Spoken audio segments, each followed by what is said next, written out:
She built walls so high that even she forgot what she was hiding from, until a 6-year-old girl walked through the front door of a Manhattan diner and decided, without asking anyone's permission, that Megan Carter was exactly who she'd been looking for. Megan had spent 4 years making herself small, 4 years of early shifts and tired feet, and a piano she hadn't touched since she moved to the city. She was good at disappearing inside ordinary days. She thought she'd gotten away with it. Then Ava Sterling sat down at the counter, looked up at her with those wide, unguarded eyes, and said, "You look like someone who used to be happy. Some things you can't unhear. If this story already has you feeling something, hit that like button right now and drop the name of your city in the comments below. I want to see how far this one travels." Now, let's begin. The morning rush at Carver's Diner ended the way it always did. Not with any particular event, just a gradual thinning of bodies and a drop in noise that Megan Carter could feel in her shoulders before she was consciously aware of it. Plates stopped clattering. The espresso machine went quiet. The last of the office workers disappeared through the glass door, letting in a brief gust of October air before it swung shut again behind them. Megan stood at the counter with a damp cloth and started wiping down the surface in long, even strokes. The routine of it was the point. She'd learned that about herself over the years. She needed tasks that didn't require her to think too hard. Wiping down counters, refilling sugar dispensers, writing out the daily specials on the chalkboard in the careful, deliberate handwriting that her coworker Danny once said looked like it belonged in a museum. "You got handwriting like somebody's grandmother," he'd told her once, not unkindly. "Thanks, Danny. I meant it as a compliment." "I know you did." That was a year ago, maybe more. Danny was gone now, moved back to Columbus for reasons he never fully explained, and Megan had taken on most of his morning shifts without being asked. Not because she needed the money, though the money helped, mostly because the alternative was spending those hours in her apartment on West 104th, sitting near the covered piano and thinking about all the reasons she'd covered it in the first place. She was 31 years old, she had been in New York for 4 years, and she had, by most measurable standards, failed at the things she came here to do. The music career hadn't happened. The conservatory audition she'd spent 2 years preparing for had gone badly. Not catastrophically. Not in any way she could point to and say, that specific moment is where it fell apart, but badly enough that when the rejection letter arrived, she'd felt something in her chest that she could only describe as relief, which was its own kind of disaster. After that, she'd let things drift. A few lessons, a few students, a few sessions playing background music at corporate events where nobody listened. Then the gig economy of the creative life had worn her down in the way it wears everyone down who isn't either extraordinarily lucky or extraordinarily connected, and she'd taken the job at Carver's thinking it would be temporary. That was 3.5 years ago. She wasn't unhappy, exactly. That was the thing she kept coming back to whenever she tried to examine her life with any honesty. She wasn't unhappy. She just wasn't much of anything. She'd settled into a kind of emotional neutral, functional, mostly pleasant, occasionally tired, and she'd told herself on the days when she needed a story that this was what stability looked like, that not everyone got to have the big blazing life they'd imagined at 22. Most days she believed it. The bell above the door rang at 10:47. Megan didn't look up right away. She finished the section of counter she was working on and draped the cloth over the edge of the sink before she turned. Her first impression was of height. The man who came through the door was tall, mid-30s probably, in a dark jacket that looked expensive without trying to announce itself. He had the slightly distracted look of someone who'd been doing too many things at once and hadn't fully arrived wherever he was going. His phone was in his hand, though he wasn't looking at it.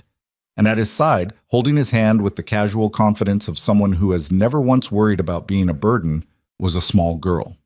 She was maybe 5 or 6, with dark curly hair pulled into 2 uneven pigtails that suggested someone had tried their best but hadn't quite nailed it. She was wearing a yellow rain jacket despite the fact that it wasn't raining and showed no signs of doing so.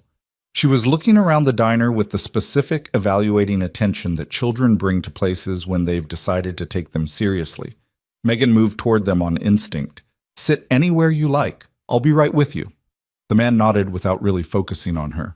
He was already scanning the diner, checking exits maybe, or just orienting himself the way certain people did in unfamiliar spaces. The way that came from spending too much time in situations where knowing the room mattered. The little girl, though, was looking directly at Megan. They settled into a booth by the window. Megan gave them a minute, refilled the coffee for the two remaining customers at the far end of the counter, and then came over with menus she was fairly certain they wouldn't need. "Good morning," she said. "Can I start you both off with something to drink?" "Coffee," the man said, still not entirely there. He'd set his phone on the table face down, which Megan recognized as the move of someone trying to be present and not quite succeeding at it. "And for you?" Megan looked at the girl. "Hot chocolate," the girl said. "Please." She added the please as an afterthought, but with genuine intention behind it, the way kids did when the politeness was actually theirs and not just installed by repetition. "Coming right up?" Megan turned to go. She'd taken exactly 2 steps when the girl's voice came again.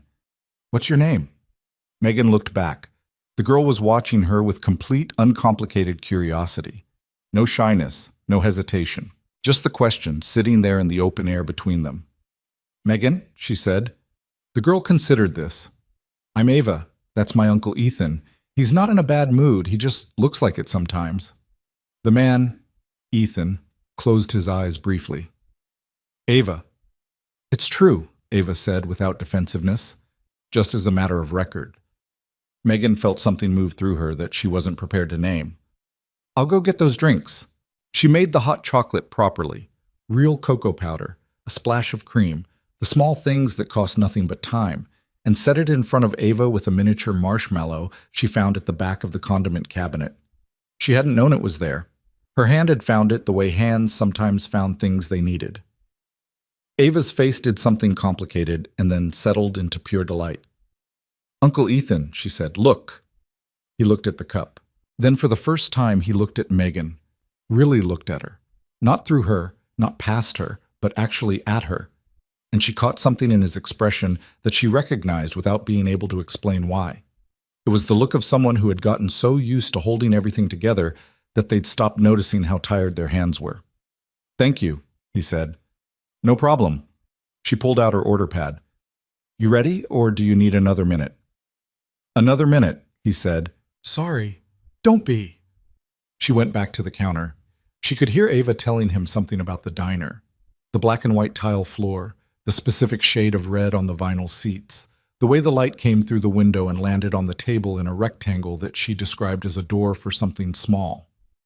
Megan stood with her back to them and listened to the child talk and felt, without quite understanding it, that something in the quality of the morning had shifted. They ordered eggs. Ava got pancakes and interrogated them when they arrived, wanting to know whether the blueberries were fresh or frozen. "Frozen," Megan told her. Honest answer. "That's okay," Ava said gravely. "I like them both." Ethan ate without speaking much, not rudely. He wasn't the kind of quiet that pushed people away, more the kind that had simply learned to take up less space. He cut his eggs with precise, unhurried movements. He drank his coffee black and didn't make any face about it, which Megan had always found to be a reasonable personality indicator, though she kept that metric to herself. At some point, Ava asked Megan if she could see the kitchen. "Ava," Ethan said, "I want to see where the pancakes come from." "You know where pancakes come from." "Not these pancakes specifically." Megan glanced at Joe, the line cook, through the pass-through window. He was reading something on his phone and would not particularly care. "I can take you back for a quick look," she said, "if your uncle says it's okay." Ethan looked at her, then at Ava. Then he made the particular kind of surrender that adults made when they decided the fight wasn't worth it. "Fine, but you don't touch anything." "I know," Ava said, and was already sliding out of the booth. The kitchen tour lasted 7 minutes and consisted primarily of Ava asking Joe a series of increasingly specific questions about the griddle temperature and whether the spatula had a name. Joe, to his credit, answered all of them with complete seriousness. When they came back out, Ethan had finished his coffee and was staring at the table with the expression of someone who had been sitting with a thought they didn't know what to do with. He looked up when they came through the swinging door. Something in his face settled when he saw Ava. A small, involuntary unclenching, and Megan filed that away without meaning to. "Joe says the spatula's name is Steve," Ava reported, climbing back into the booth. "Does it?" "He named it after his father." That's, Ethan paused. That's actually kind of nice. I thought so too. Ava picked up what remained of her hot chocolate. Megan plays piano, she said, as though this followed naturally from the spatula conversation. Ethan looked at Megan. Does she? I noticed your hands, Ava explained to Megan, with the frankness of someone who saw no reason to be indirect about the things they observed. The way they were moving on the counter when you were thinking. My mom used to do that. The air between all three of them went quiet. Not uncomfortably. Or not only uncomfortably. More like the way a room went quiet when something real had just been said in it. Your mom played piano? Megan asked carefully. She played everything, Ava said. Then she returned to her hot chocolate as though the conversation was complete. Ethan was looking at the table again. His jaw had changed shape. Megan picked up the check she'd already written and set it down near the edge of the table. No rush, she said. Whenever you're ready. She went back to the counter. She started refilling the napkin dispensers because they didn't need it, and she needed something to do with her hands. They came back 3 days later. Same booth, same order. Ava in the yellow rain jacket again. Apparently it was a permanent feature, not weather-dependent. And Ethan with the same distracted energy that slowly settled as the morning went on, like sediment. Megan brought the hot chocolate before Ava asked for it. She didn't make a thing of it. She just set it down with the marshmallow and moved on. And she caught, from the corner of her eye, the way Ava looked at the cup and then up at her with an expression of pure, uncomplicated happiness that lodged itself somewhere in Megan's chest and didn't move. That visit they stayed longer. Ava had found a loose thread on the vinyl seat and was engineering its removal with focused patience. Ethan drank 2 cups of coffee and eventually stopped checking his watch. She talks about this place, he said, during one of the lulls. He said it like he was slightly confused by it, and slightly not. It's a good diner, Megan said. She talks about you, specifically. Megan didn't know what to do with that, so she refilled his coffee. She doesn't take to people that easily, he said. Normally. Kids can tell, Megan said, when something's real versus when someone's performing at them. They figure it out fast. Ethan looked at her. You spent time around kids? Some? I taught piano lessons for a while. 6 to 12 mostly. She hadn't meant to say that much. She picked up the coffee pot and straightened. It was a while back. What happened? She looked at him. He seemed genuinely curious and not in the way people sometimes were. Not the way that was actually about themselves. I stopped, she said. It just didn't fit anymore. Which was not the whole truth, but was also not nothing. He nodded like that was a reasonable answer. He didn't push. She appreciated that more than she knew how to say. When they left, Ava hugged Megan. Not an asking hug. She didn't tilt her head or look for permission. She just walked up and put her arms around Megan's waist and held on for a 3 count, and then pulled back and said, Same time next week? Megan looked at Ethan over the top of Ava's head. He raised both hands in a small gesture that meant, Don't look at me. I just live here. Sure. Sure, Megan said. Same time next week. They became, over the course of October, something she didn't have a word for. Not regulars. She had regulars. She knew what regulars were. Regulars were people whose orders she knew, whose names she learned, who smiled at her on their way in and on their way out, and whose lives existed entirely outside the 40 minutes they spent at Carver's. Ethan and Ava were something more porous than that. Their visits left residue. She thought about them between Tuesdays. She found out, in pieces, that Ava's parents had died the previous year. A car accident on the Merritt Parkway in February. Black ice, a concrete barrier, the kind of thing that happened fast and left everyone around it to deal with it slowly. Ava had been with Ethan that weekend, visiting him in the city. She'd come back to a different life. Ethan was her mother's brother. He'd been named guardian in the will, which Megan gathered had surprised him, even though he'd agreed to it when asked, because he was the kind of person who agreed to things and then spent the next several months figuring out whether he'd been right to. She didn't learn all of this at once. It came out sideways, the way information did when nobody was trying to deliver it. Ava mentioned her mom's hands once. Ethan said something about school enrollment and then stopped himself and looked out the window for a moment before coming back. Megan learned to hold these pieces without asking for more of them, and the not asking seemed to matter. For her part, she didn't say much about herself. She wasn't secretive about it. She'd answer a direct question, but she didn't volunteer things in the way she once had, before New York, before the audition and the aftermath and the slow, quiet decision to become someone smaller and easier to maintain. Ava didn't let her get away with it entirely. "Do you have a piano?" she asked one Tuesday while eating her pancakes with systematic efficiency. "At home. Yeah."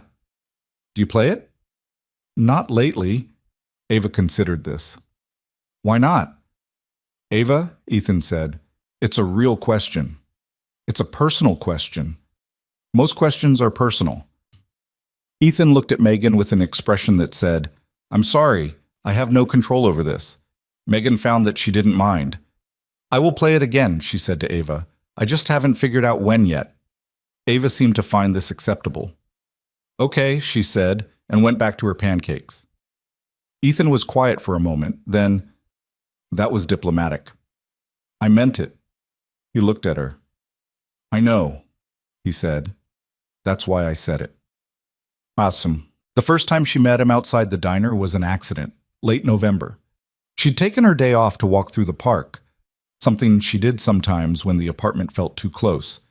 And she came around a bend in the path, and there they were, Ethan and Ava, in front of the conservatory garden with its bare winter beds and its quiet. Ava saw her first. She broke into a run that was more of a controlled lurch and collided with Megan at roughly waist height. "You're here," she said, as though Megan's presence in a public park was a minor miracle. "I live here," Megan said. "Roughly." "We come here every Sunday," Ava told her. "It's our thing." Megan looked at Ethan, who had walked over at a more measured pace and was standing with his hands in his jacket pockets, looking slightly caught out, as though he'd been found doing something he wasn't sure he was supposed to be doing. "Hi," he said. "Hi." "We were going to get lunch," Ava said. "Do you want to come?" "Ava?" But there was no heat in it. "What?" "She might want to come." Megan stood in the cold November air with the bare garden behind her and a small girl looking up at her with complete expectant certainty, and felt something in her chest that she hadn't felt in long enough that it took her a moment to recognize it, something that resembled wanting. "Sure," she said. "I could eat." Ethan's expression did something she couldn't quite read. Not unhappy. Closer to relieved, actually, in a way that confused her and then didn't. "There's a good Thai place," he said. "On Madison. If that works." "Thai works." They walked out of the park together, Ava between them and slightly ahead, the way children always were, leading into whatever came next without any of the adult machinery of hesitation or second-guessing. And Megan noticed that she was walking at a different pace than she usually did, slower, more present. She thought, this is what it feels like to not be in a hurry to get to the next thing. She thought, I forgot this. Lunch lasted 2 hours. Nobody planned for it to. It just kept going because nobody stopped it. Ava ate her noodles with a spoon instead of chopsticks, without apology, and dominated the first 40 minutes with a detailed account of something that had happened at school involving a class hamster named Gerald, and a series of events that remained, even at the conclusion of the story, somewhat unclear in their causation. Ethan listened with the practiced patience of someone who had learned to give narratives the room they needed. When Ava finally ran out of Gerald-related content and turned her attention to the fish tank near the restaurant entrance, the table went quiet in a way that wasn't uncomfortable.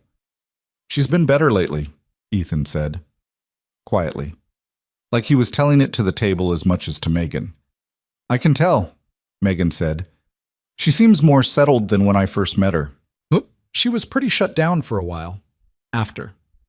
He picked up his water glass and set it down without drinking from it. She'd go whole meals without talking, which, if you know Ava, not like her. Not remotely like her. He looked toward the fish tank, where Ava had her forehead pressed against the glass. The school counselor said it was normal, the silence, that kids process differently than adults. That's true. I know it's true. He stopped, started again. I kept thinking if I could just fix the right thing. Like there was a specific thing to fix and I was missing it. Megan looked at him. He was still watching Ava, and she had the sense that he was telling her something he hadn't told many people. Not because it was secret, but because he didn't often say the unfinished thoughts out loud. I don't think it works like that, she said. The grief stuff. I don't think there's usually a specific thing. No. He finally drank his water. No, I know that now. A pause. You lost someone, he said. It wasn't quite a question. Megan was quiet for a moment. The restaurant noise moved around them. A table of women laughing, someone's phone going off, the ambient business of other people's lives. My dad, she said. When I was in college, he was sick for a long time, so it wasn't sudden, but she stopped, considered. But it's never really about whether it's sudden or not, is it? It's just about the space that's there afterward. Ethan looked at her then, and she met it. Yeah, he said, exactly that. Ava came back from the fish tank with a full report on the population dynamics of the aquarium. Ethan listened. Megan listened. The restaurant went on around them, and outside on Madison Avenue, the city did what it always did. Moved and moved and moved. And inside that booth on a Sunday in late November, Megan Carter felt, for the first time in a long time, like she was somewhere she'd actually chosen to be. December arrived the way it always did in New York, too fast and too loud, and with a specific kind of beauty that required you to be cold to access it. She started looking forward to Tuesdays the way she'd once looked forward to performance days. That particular shift in the quality of waking up, the way anticipation lived in the body before the mind caught up with it. She didn't examine it too closely. She'd learned that about herself. She examined things to death sometimes, turned them over until the life went out of them. And she didn't want to do that here. She wanted to just let it be what it was. A friendship, 2 adults and a child in a diner on the Upper West Side, and a morning a week where the hours passed at the right speed. Ethan was not what she'd assumed in those first minutes when he'd walked through the door. She'd read him as remote, maybe cold, the kind of person who kept the world at a careful distance.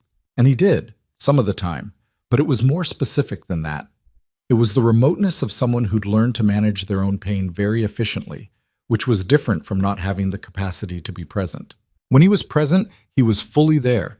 He listened in a way that felt rare, asked questions that suggested he'd actually been thinking about what she'd said, noticed things she didn't say. That noticing made her slightly nervous. She wasn't used to being noticed. You're different when you talk about music, he told her one Tuesday, a week before Christmas. Different how? More alive. He said it plainly, not trying to flatter her, just describing what he saw.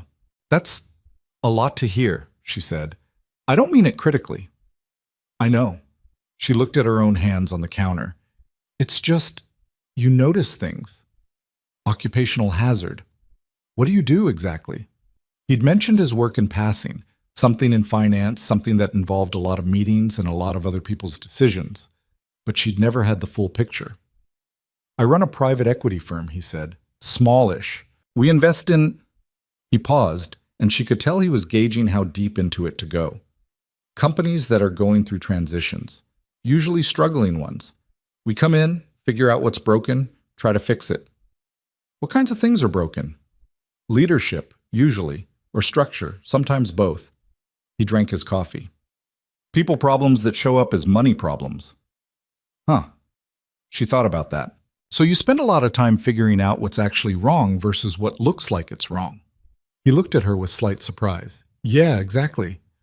I can see why you'd notice things, she said. He was quiet for a moment. I'm better at it with companies than people, he said. For the record, she laughed. It came out of her without warning. That's reassuring. I'm just being honest. No, I know. I appreciate it. She was still smiling when she picked up the coffee pot to refill the cup at the far end of the counter. She could feel him watching her go, but it wasn't a heavy feeling. It sat lightly, whatever it was. Christmas Eve. She worked a half shift and walked home through a city that looked, for once, exactly like the city she'd imagined when she was 18 in Cincinnati, listening to the Gershwin records her father kept in the living room. She stood in the doorway of her apartment and looked at the piano. It was a small upright, a Yamaha she'd bought secondhand in her second year of the city, when she'd still believed that buying the instrument was a sign of commitment, a way of anchoring herself to the life she'd planned. She'd covered it in September, 8 months ago, with an old blanket she used to use in college. She told herself she was protecting it from dust. She walked over to it. She pulled the blanket off slowly, the way you pulled a bandage off slowly. Not because it would hurt less, but because you needed to see what you were dealing with. The keys were slightly dusty. She wiped them with the edge of her sleeve. She sat down on the bench. The bench creaked under her weight, and she thought, I haven't sat here in 8 months. And before that it had been longer, and before that longer still. She put her hands on the keys. She didn't play a piece. She just played a chord. A simple C major chord, 3 notes, nothing you'd call music, and then held it until it faded.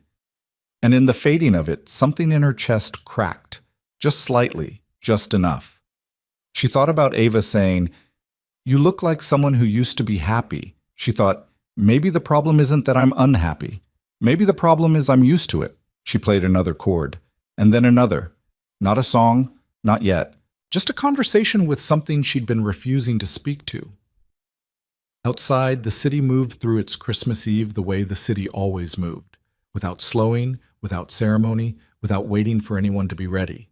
But in the apartment on West 104th, for the first time in a long time, Megan Carter sat at a piano and played.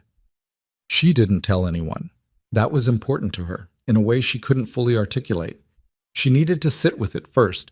She needed it to be hers before she offered it to anyone else's interpretation.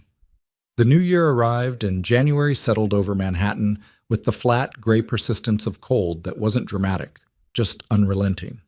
Ethan and Ava came on their Tuesdays. Megan started opening the piano at night, after her shifts, when the apartment was quiet enough that she could hear herself think. She started remembering things. Technical things first. How to hold her wrists, how to voice a chord so the melody sat on top. Then, the less technical things, the harder things. The way a phrase could mean something different depending on how much space you gave it. The way patience was musical, not just personal. One Tuesday in late January, Ava climbed onto the stool at the counter and looked at Megan with that evaluating intensity she brought to things that mattered to her. You've been playing, she said. Megan stared at her. How? Your hands are different, Ava pointed. The calluses are coming back. Megan looked at her own fingers. She hadn't noticed. Ethan looked up from his coffee. He was watching her with an expression she was starting to recognize, careful, interested, trying not to make too much of something in case making too much of it would scare it away. I've been playing a little, Megan said. Yeah. Can I hear sometime? Ava asked. Ava, Ethan said. That's a real question, too. It's a very real question. It's okay, Megan said. She looked at Ava. Maybe sometime. Yeah. Ava looked at Ethan. She said yes. She said maybe. Same thing. Ethan met Megan's eyes over Ava's head. He was trying not to smile and not quite managing it. Megan felt the warmth of that, the shared amusement of 2 adults caught in the orbit of a small person with very specific ideas about the world. And underneath the warmth was something quieter, something more serious, something she still wasn't ready to name.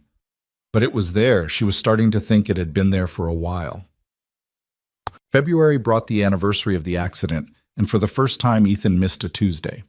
He texted her, which was itself a thing she held carefully, the fact that they'd exchanged numbers in some organic way she couldn't precisely trace, a message that said only, Ava's having a hard week. We'll be in next Tuesday. And then, after a pause, sorry. She texted back, don't apologize, tell her I said hi. She worked that Tuesday with the extra attention she sometimes gave to difficult days, filling everything in, staying occupied, not letting the gaps get too long. When the morning rush ended, she stood at the counter with the damp cloth and thought about a small girl in a yellow rain jacket who had walked into a diner 4 months ago and decided, apparently without any particular evidence, that Megan was someone worth deciding on. She thought about what it meant to be chosen like that, without conditions, without explanation. She thought, I don't know how to do this anymore. I don't know how to let people in and trust that the letting in won't eventually require me to lose them. She thought, but I think I might be doing it anyway. She wrung out the cloth over the sink. She looked out the window at the February street where people walked fast and kept their faces down against the cold. She thought, that has to mean something. The Tuesday after that, they came back. Ava ate her pancakes. The marshmallow was in the hot chocolate before she could ask for it. Ethan drank his coffee and, at some point during the quiet section of the morning, looked at Megan with the particular honesty that she'd come to understand was just how he operated. Not softened, not performed, just real. "Thank you," he said, "for the text." "Of course." He looked at his coffee. She cried for about an hour, and then she wanted to look at photos on my phone. The two of us sat on the couch for the rest of the night, going through everything I had. He stopped, seemed to consider whether to keep going. It was, I don't know, terrible and also not terrible. "Yeah," Megan said softly. "That's how it goes." He looked at her. "Have you gotten there yet? With your dad?" She thought about it honestly. "Some days. Not all of them." He nodded, and they sat for a moment in the shared acknowledgement of it, the long, uneven business of carrying loss. And Megan thought, this is real. What is happening in this diner on this Tuesday morning is a real thing between real people who are genuinely trying. She thought, I should probably figure out what I'm going to do about that. But she let it sit, for now. She let it be what it was, because some things needed time, and she was starting, slowly, to believe she had some. By March, she was playing for an hour every night. By the end of March, she was playing 2. She didn't have a plan. She hadn't made any decisions. She was simply sitting at the instrument and letting it be complicated, letting herself remember what it felt like to be inside a piece of music, rather than watching it from the outside. She was relearning that music was not the thing she'd failed at. It was the thing she'd run from, because failing at it had hurt too much to face. Those were different problems. She thought about her piano students from years ago. A boy named Marcus who could never feel the pulse but had perfect pitch. A girl who cried every time she made a mistake until Megan taught her to breathe between errors. The 8-year-old who played ragtime at a school recital and looked up at the audience afterward with the expression of someone who had just discovered something they were going to keep forever. She missed it. She missed the teaching. She missed being the person who handed the keys of something to someone who needed them. She thought, maybe that's somewhere to start. It wasn't a plan. It was just a direction. But she'd learned that sometimes a direction was enough. That you didn't have to see the whole road. You just had to be willing to take the next step and trust that the road was actually there. She played until midnight on a Thursday in late March. When she finally stopped, her hands were sore in the good way. The way that meant she'd worked, not the way that meant she'd hurt herself. And she sat in the quiet of her apartment with the music still in her head and the city murmuring outside and something in her chest that felt, cautiously, like it might be the first edge of hope. She thought about Ethan. She thought about Ava saying, "You look like someone who used to be happy." She thought, I'm starting to think she might have been right about more than that. And she let herself, just this once, in the late-night quiet of an apartment where nobody could see her do it, want the thing that was forming in front of her. The shape of it, the warmth of it, the terrifying and ordinary possibility of it. She let herself want it, just that, just for tonight. Tomorrow she'd figure out what to do about it. Spring came to Manhattan the way it always did. Not all at once, but in negotiations. A warm day followed by 3 cold ones. The trees along West 104th budding and then going still as though reconsidering. The city pulling its coat back on and then shedding it again, back and forth, until sometime in mid-April the warmth finally won and the coats stayed home and people walked differently, the way they always did when the season finally committed. Megan noticed it most in the diner. Spring changed the morning traffic. People lingered more, ordered things they wouldn't have in February, sat by the window and looked at the street with the particular expression of people who had survived winter and weren't quite ready to stop being grateful about it. The tips got better in spring, which she wasn't proud to track, but did, anyway. What she noticed more, though, was that the Tuesdays had become the fixed point around which the rest of her week moved. She hadn't named it. She was still careful about naming things. But she knew it the same way she knew when a piece of music was about to resolve. Not from thinking it through, but from the way the body recognized the shape of something before the mind caught up. Ethan had started coming in on Thursdays sometimes, without Ava, who was in school. He would sit at the counter instead of the booth, which felt like a different category of visit, something more deliberate, And he'd have one cup of coffee, and they'd talk across the counter for however long the morning allowed before things got busy again. He never stayed more than 40 minutes. He always seemed slightly surprised at how long he'd been there. "Don't you have a company to run?" she asked him one Thursday in early April. "My assistant thinks I'm at a site visit." Megan looked at him. "You lied to your assistant. I said I'd be working remotely for the first part of the morning. That's a lie by omission. That's a philosophical position. It's really not." He smiled into his coffee. It was a specific smile she'd cataloged without meaning to. The one that showed up when she said something that caught him off guard, slightly reluctant, like he was giving it to her against his better judgment. "I like it here in the morning," he said. "Before things start. Before the day gets going." She understood that. She didn't need to say so. "What's the site visit supposed to be?" she asked. "A manufacturing company in the Bronx, family-owned, second generation. The son took over from the father 2 years ago, and he's struggling." "What kind of struggling?" He wrapped both hands around his mug. "The kind where the numbers look fine on the surface, but the people underneath them are all quietly looking for other jobs. The kind where the problem is that everyone misses the father, but nobody can say it because the son is standing right there doing his best." Megan was quiet for a moment. "That's a sad problem. Most of the real problems are." She refilled his coffee without being asked. He noticed. She could tell by the way he didn't comment on it, which was its own kind of noticing. "What do you actually do about it?" she said. "In a situation like that, you try to figure out what the son is good at that the father wasn't. And then you find ways to make that visible. You can't replace what's gone. You can only redirect." He stopped, seemed to realize he was saying more than he'd planned. "Anyway, no, that's interesting. I'm boring you with work stuff." "You're not boring me," she said, plainly, without the softening she might have added a few months ago. He looked at her for a moment. "Okay," he said. It wasn't a big moment. She wouldn't have been able to point to it and say, "There, that was when things changed." But there was something different in the way he looked at her after that. Something that had stopped waiting for permission. The Thursday visits kept happening. Neither of them acknowledged that they were a pattern. Ava, for her part, had begun treating the diner less like a restaurant and more like an extension of her own living space. She'd started bringing things with her on Tuesdays, a library book once, which she read at the counter while eating her pancakes, holding it propped against the napkin dispenser with the focused absorption of someone who had been reading since before it was expected of her. Another time she brought a small notebook and spent the visit drawing portraits of everyone in the diner, presenting them to their subjects with complete confidence in her own accuracy.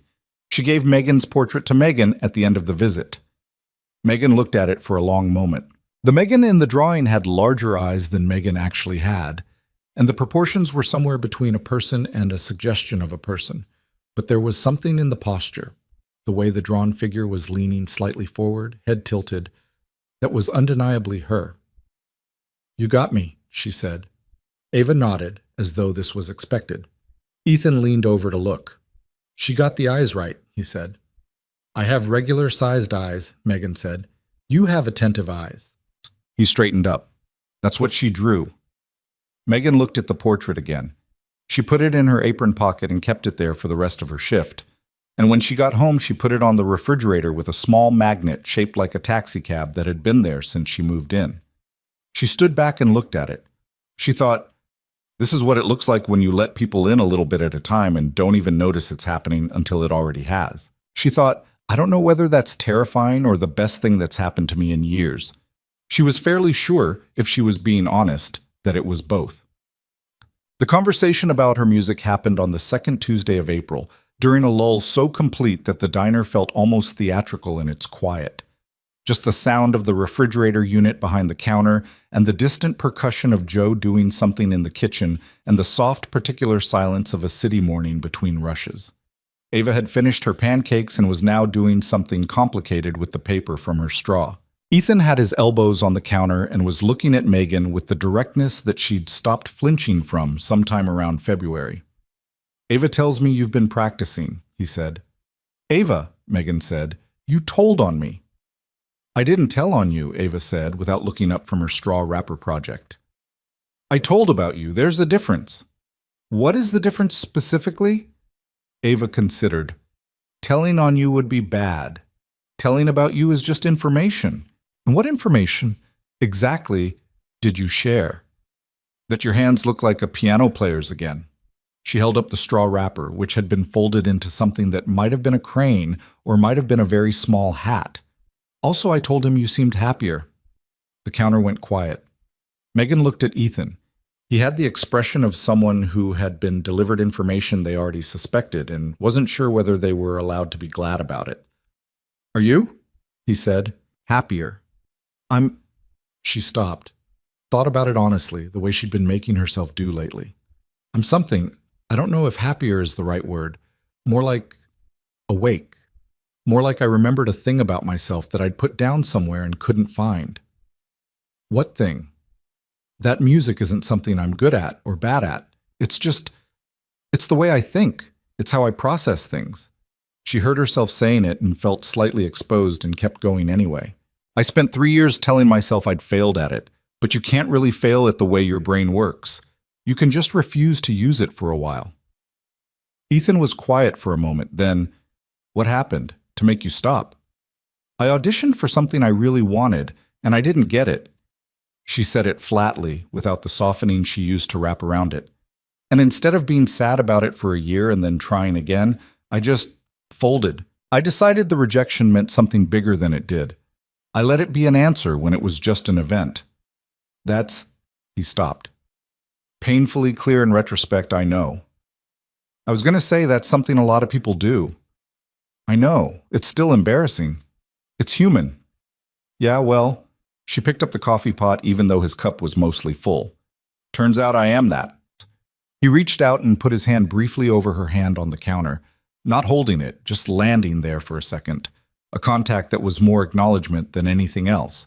And then he pulled back and reached for his coffee, and she stood there with the pot and felt the warmth of that gesture moving through her in a way that was disproportionate to its size and completely proportionate to what it had meant. Ava looked up from her straw wrapper. Are you two having a moment? She asked. Because I can look away if you need. Please look away, Megan said. Okay, said Ava, and very deliberately looked in the opposite direction. They went to the park that Sunday. All three of them, on purpose this time, planned, or the nearest thing to planning that their particular dynamic seemed to allow, which was that Ethan had texted on Friday to say, we're doing the park Sunday, if you're around, and she'd texted back, I'm around, and that had been the entire negotiation. Ava ran ahead on the path the way she always did, maintaining a distance of 20 feet that she never let grow beyond 30, a range that Megan had come to understand was the child's way of being independent while staying connected. It was a skill that took most adults decades to develop, and Ava appeared to have arrived with it already installed. Ethan walked next to Megan with his hands in his jacket pockets. The April air was doing what April air did, warm enough to not need a heavy coat, cold enough to want one anyway. And the park was full of the particular Sunday population of New York, runners and dog walkers and couples with strollers and older men playing chess at the stone tables near the path. Can I ask you something? Ethan said. You usually just ask. This one I'm preambling. She looked at him. Okay. What would it look like? If you went back to music? Not performing necessarily, but what would you actually want? She'd been thinking about this for weeks. She'd been thinking about it in the way she thought about technical problems, turning it over, looking at it from different angles, trying to see what it actually was rather than what she was afraid it was. Teaching, she said. I think I want to teach again. Piano lessons? Piano lessons, but more structured than what I was doing before. I was just doing it piecemeal, one student here, one there.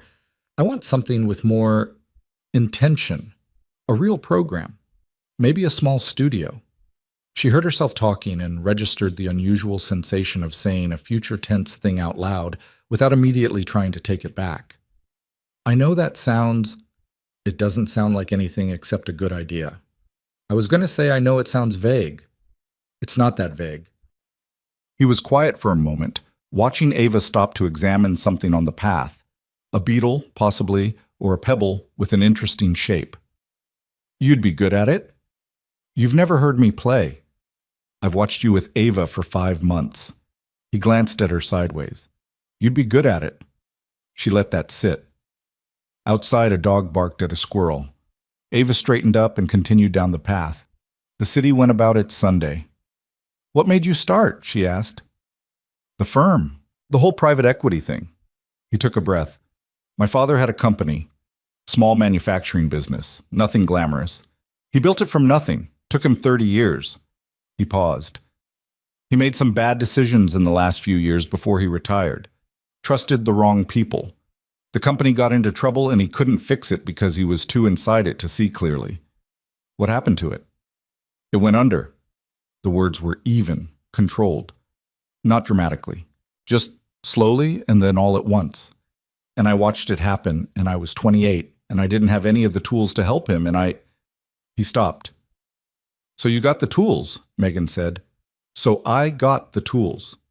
She looked at him, at the particular set of his shoulders, the way he carried the story in his body without quite carrying it in his face. Does it help? She said. Being able to do now what you couldn't do then? He thought about it. Sometimes. Sometimes it's just a way of staying busy that has good justification. That's the most honest thing you've said about yourself. He looked at her. Something moved across his face. Surprise, maybe, or recognition. Yeah, he said. Probably. Ava turned around 20 feet ahead and called back. There are dogs! She was pointing at a cluster of dogs near the reservoir entrance, their owners tangled in leashes in conversation. Can we go? Ethan looked at Megan. She shrugged. He called back. Go ahead. Stay where we can see you. Ava went. They walked after her at their own pace, close enough that their arms occasionally touched, and Megan thought, this feels like something, simple and specific. This, the three of them in this park on this Sunday, felt like something she'd been pointing toward for a long time, from direction she hadn't understood were pointing anywhere. The Friday night she finally played for Ava happened accidentally, the way the significant things always seem to in their particular story. It was late April. Ethan had called, not texted, called, which was still something she registered because it was rarer, to ask if she might be willing to watch Ava for 2 hours Friday evening. His regular sitter had canceled. He had a dinner he couldn't move. I wouldn't ask if I had another option, he said. He said it carefully, like he was aware it was a line that could be taken wrong. It's fine, she said. I don't mind. You're sure? Ethan, I'm sure. There was a small pause on the line. Okay, he said. Thank you. She gave him her address and he brought Ava over at 6:30. Ava arrived with a backpack that contained a library book, a bag of goldfish crackers, and a small stuffed elephant named, apparently, Franklin. Franklin's been with her since she was 3, Ethan said, in the tone of someone supplying context they didn't ask for permission to supply. Franklin is distinguished, Megan said. Franklin is very well traveled, Ava said. Ethan stayed for 2 minutes, checked twice that Megan had his number, looked at Ava with the expression of a man who understood that his worry was irrational and felt it anyway, and left. They ate dinner. Megan made pasta, the slightly complicated kind with the roasted tomatoes, because cooking for someone was a thing she did when she was trying. And Ava ate with the focused appreciation of a child who knew what good food was and wasn't going to waste it on small talk. Afterward, Ava wandered the apartment with the comfortable curiosity of someone who'd decided they were welcome, touching things lightly, reading spines. She stopped at the piano. You have it uncovered, she said. I've been playing. Ava stood in front of the Yamaha with her arms folded, the way she stood when she was thinking carefully about something. Can I hear you? Megan was in the kitchen doorway with a dish towel. She looked at the piano. She looked at Ava. She'd played in front of people before, obviously.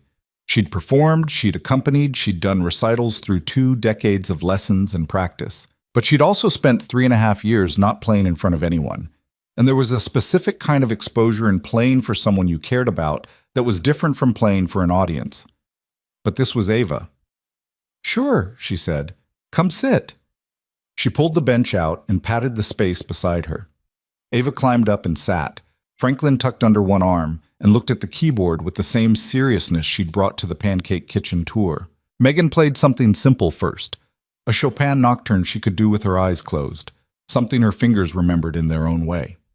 She played it quietly, the way you played things at night when you weren't trying to fill a room with them, just to have them exist.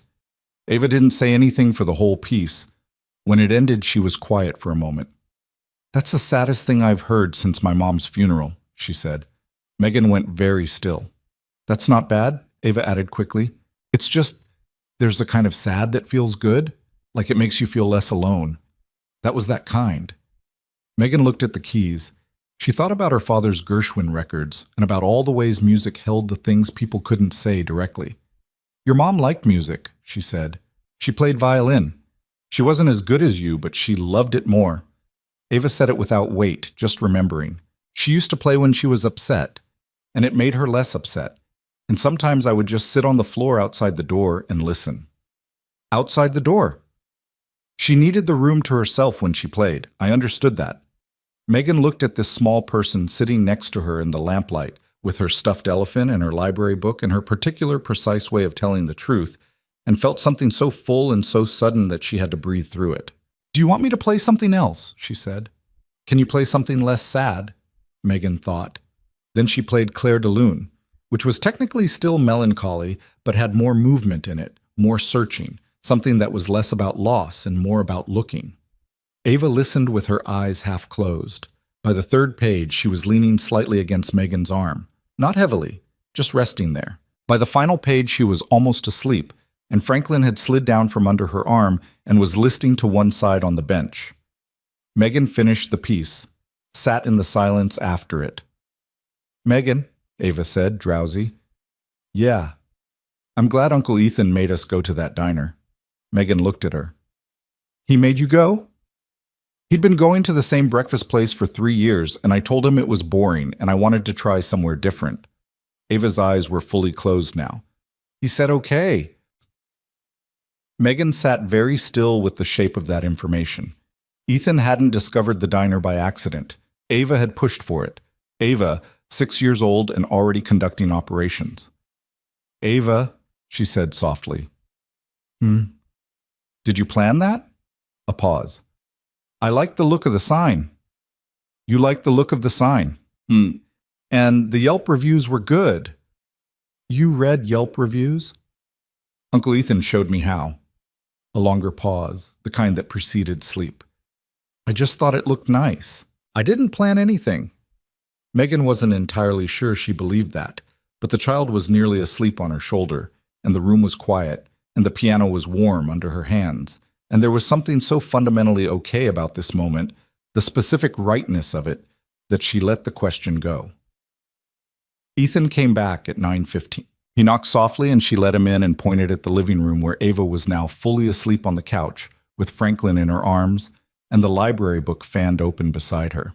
He stood in the doorway of the living room and looked at his niece for a moment with that expression Megan had come to know, the one that was made of love and grief and responsibility in roughly equal parts, the expression of someone who had become a parent in the hardest possible way and was still, every day, doing their best with it. He turned back to her. He kept his voice low. "How was she?" "Perfect," Megan said. "She's perfect." He looked at her for a beat too long. "Thank you. Seriously. I played piano for her. She fell asleep in the middle of Debussy. She sleeps through everything." He glanced back at Ava. "I should get her home." "Yeah." He stepped into the living room and crouched beside the couch and gently woke Ava in the practiced way of someone who had learned exactly how much pressure it took to bring a sleeping child back without frightening her. Ava surfaced slowly, gathered Franklin without opening her eyes, and was mostly asleep again by the time Ethan got her jacket on her. At the door, with Ava draped against his shoulder, he looked at Megan. "Dinner," he said. "Next week. The 3 of us, or just us if you want. Either way." She looked at him, at Ava, at the particular picture they made together, the 2 of them framed in her doorway. "Either way works," she said. He nodded. Something in his face had loosened. The way things loosened when a decision had been made and the making of it was a relief. "I'll text you," he said. "Okay." He left. She stood at the door for a moment after she'd closed it, and then walked back to the piano and sat down on the bench where Ava had been sitting, in the residual warmth of it, and placed her hands on the keys without playing. She sat there for a long time. They had dinner the following Thursday. Just the two of them. Ava was at a school overnight, something Ethan had mentioned with the careful nonchalance of someone who understood the significance of what they were saying and wasn't ready to announce it directly. He picked a restaurant in the West Village that was small and not trying to be anything other than what it was. Good food, decent wine, tables close together in the way that forced you into each other's presence, whether you meant to be there or not. Megan wore the blue dress she bought the previous October and hadn't worn because there'd been nowhere particular to wear it. They were both slightly nervous. She could see it in him in the way he looked at the menu too carefully, and she suspected he could see its equivalent in her. The way she was sitting too straight, too composed, performing composure in a way she didn't normally bother with. About 20 minutes in, he put the menu down. "We're being weird," he said. "Little bit," she agreed. "We know each other." "We do." "So." He picked up his wine. "Why is this strange?" "Because it's different," she said. "And we both know it's different, and neither of us has actually said so." He looked at her across the table. "Do you want to say so?" She thought about it. "I think we don't need to say it," she said. "I think it's enough that we both know." He was quiet for a moment. Then he nodded, just slightly. An agreement, a settling. The tension in his shoulders shifted. "Okay," he said. "Okay." The food came. They ate and talked the way they'd been talking for months, about his work and her music and the city and the small particular things that had accumulated between them over the winter. But underneath it, there was a new quality to the conversation, something that hadn't been there before, a kind of permission that neither of them had granted explicitly, but both of them were now operating with. He asked about her family. She told him about her parents, her father, the Gershwin records, the particular quiet of a house where music was a value rather than an entertainment. Her mother, who was alive and difficult and living in Cincinnati, and who Megan called every Sunday with the mixture of love and exhaustion that seemed to be the standard arrangement between mothers and daughters. "She doesn't understand what you're doing in New York," he asked. "She understands it fine. She just doesn't think it makes sense. Those are different things. Fair. She wanted me to come home after the audition. She had a whole plan. Teaching at the community music school, a cheaper apartment, a more sensible life." She said it without bitterness. And she wasn't wrong, exactly. She just wanted me to be okay more than she wanted me to be myself. And those conflicted. For a while, yeah. She turned her wine glass by the stem. "I think she understands it better now. She just doesn't say so." "Mothers rarely do." You have experience with this?" He half smiled. "Mine passed away when I was in college, but yes, short experience." "I'm sorry." "Don't be." She was... He thought about it. "She was like Ava. She said what she thought, and she didn't apologize for it. It drove me crazy when I was 18. I would give a lot to be able to talk to her now." Megan looked at him. "She'd be proud of you." "With Ava." "I think she'd be proud." He looked away for a moment. When he looked back, his expression had that particular quality she'd first seen at the diner in October, the slight rawness of someone not accustomed to being seen clearly and not entirely sure what to do about it. "Yeah," he said. "Maybe." They stayed until the restaurant was more than half empty. Neither of them was in any particular hurry. They split the bill, he argued. She held firm. They compromised in a way that was slightly absurd and made both of them laugh, and walked out into the April evening. The West Village at 9:30 on a Thursday had its own specific grammar. People at outdoor tables with sweaters over their dinner clothes, the warm light from small restaurants spilling onto the sidewalk, the sound of the city in its quieter register. He walked her toward the subway. They didn't hold hands. They walked close enough that their arms touched occasionally, and nobody made anything of it. At the subway entrance, she turned to say goodnight. He was looking at her with the expression she was starting to understand was the version of him that had stopped managing things, where he let the actual feelings show without intermediary. "This was good," he said. "It was." "We should do it again." "We should." He reached out and pushed a piece of her hair back that had come loose from behind her ear in the evening wind. It was a small gesture, careful, and he did it the way people did things when they were not yet sure they had the right to, but had decided to do them anyway. "Good night, Megan," he said. "Good night," she said. She went down the subway steps and didn't look back and stood on the platform with the city moving around her and her heart doing something uncomplicated and enormous in her chest. She thought, "Oh," just that, just the one word, "Oh." May settled over the city like a long exhale. The park became something you went to rather than through. People sat on the grass and didn't explain why.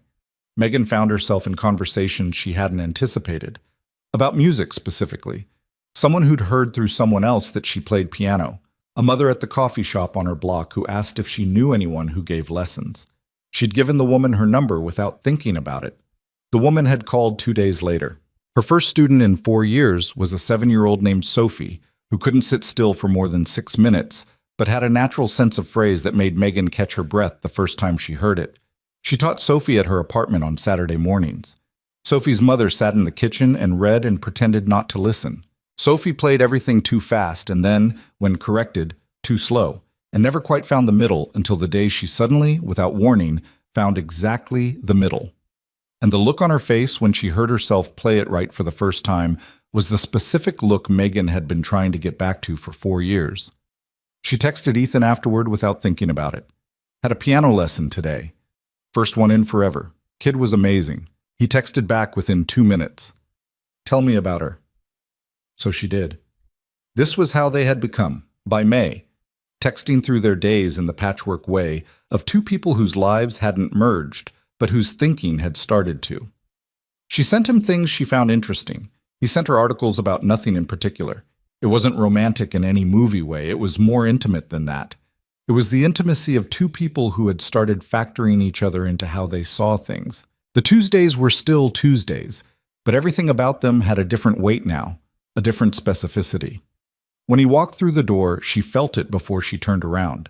When he left, she stood for a moment afterward with the warm residue of it. She didn't talk about it. She wasn't ready to examine it out loud. But she'd stopped pretending to herself that it wasn't happening, and that, for Megan Carter, was its own kind of progress. On the last Tuesday of May, Ava came in wearing a different jacket. Not yellow. A light green cotton thing, with small white flowers on the collar. Megan looked at it. "The yellow one has a broken zipper," Ava explained, reading her expression. "We're getting it fixed." "I see. I know it's weird without it." "It's a nice jacket." Ava looked down at it. "I chose it myself," she said. "I needed a new one for a while, but I kept thinking the right one would show up." She smoothed the front of it. And then it did.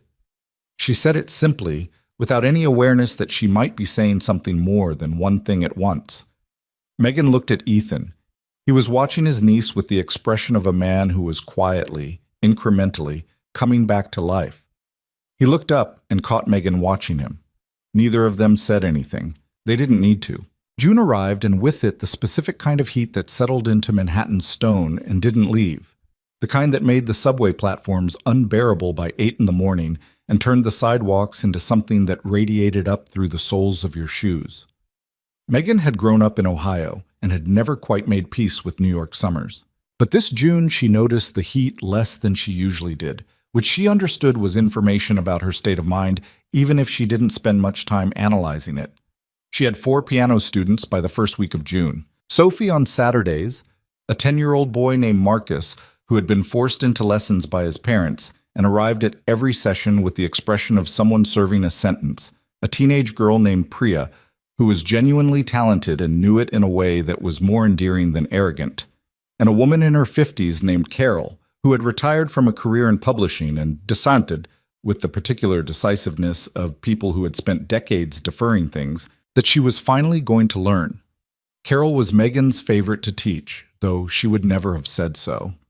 She made mistakes with complete equanimity and started over without drama and asked good questions and didn't apologize for not being better than she was.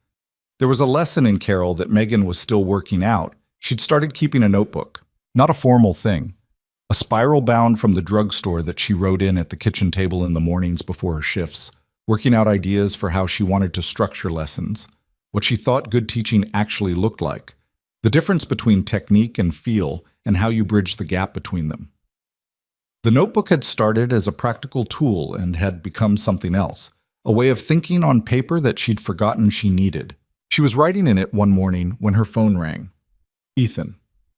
"Hey," she said. "Hey, are you working today?" "Not until noon. Why?" "I have something I want to show you." He said it with a specific quality in his voice. Not quite excitement, more like the controlled version of excitement that people managed when they were trying not to oversell something. "If you have time this morning." "What is it?" "I'd rather show you. Can you be ready in an hour?" She looked at the notebook, at the half-finished thought she'd been working through. "Sure," she said. He picked her up in a car, not a cab, his own car, which she'd ridden in only once before when he'd driven her home after a dinner in the rain, and they'd sat in the parked car outside her building for 20 minutes, talking about nothing important. He drove with the same focused efficiency he brought to most things, navigating traffic with minimal drama, taking routes she wouldn't have thought of. "Are you going to tell me where we're going?" she asked. "Almost there." They ended up in a neighborhood on the Upper West Side she knew peripherally but not well. One of those pockets of the city that felt residential in a way the grid didn't quite prepare you for. He parked on a side street and walked her around the corner to a brownstone with a ground floor commercial space. The windows were covered from the inside with brown paper. He had a key. She stood in the doorway of an empty room, good-sized, maybe 800 square feet, wood floors that needed refinishing but were solid, high ceilings, 2 large windows that faced west and would get afternoon light. There was a smaller room off the back that had been used for storage, and a bathroom. The walls were painted a specific shade of off-white that had probably looked fine when it was new and now looked like something that needed replacing. It was empty and slightly dusty and smelled of old wood and city. Megan stood in the middle of it and understood, without him saying so, what he was showing her. "Ethan," she said, "it's for lease, 6 months minimum, renewable." He was watching her with his hands in his pockets, the expression of someone who had thought carefully about something and wasn't certain how it would land. "The owner is a client of mine, or was, few years back. He owes me a conversation. The lease rate is below market." "How far below market?" "Significantly." She looked around the room, at the windows, which were the thing she kept coming back to. Good light, western exposure, afternoon sun for the second half of the day. "You found me a studio," she said. "I found you a space. What you do with it is your thing." She turned to look at him. He was still doing the controlled excitement thing, which she had come to understand meant he cared about this more than he was showing.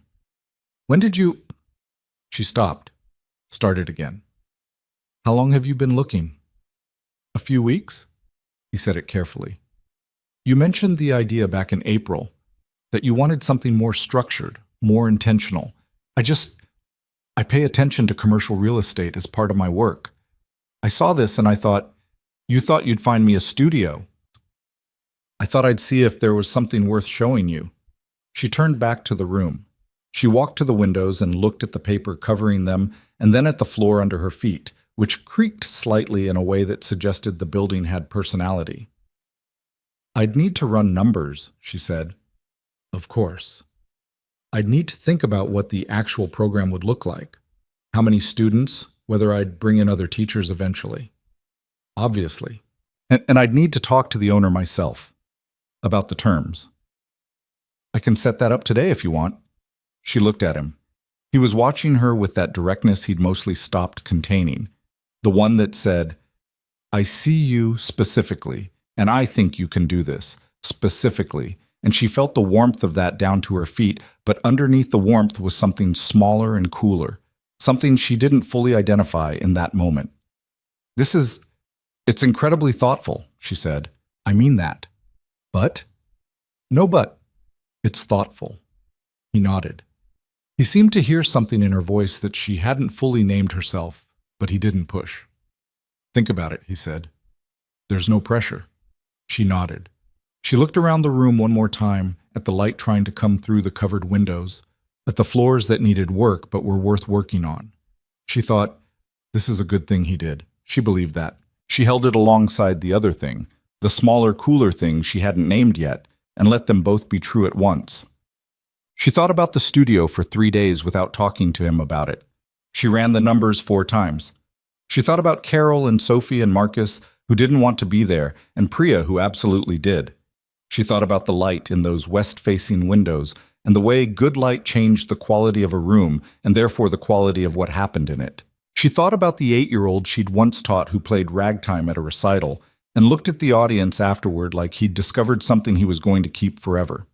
She said yes on a Thursday. She texted Ethan, "I want to do it. Can you set up the call with the owner?" He texted back, "Already told him to expect your call. His number is in your contacts. I added it last week." She sat with her phone for a moment.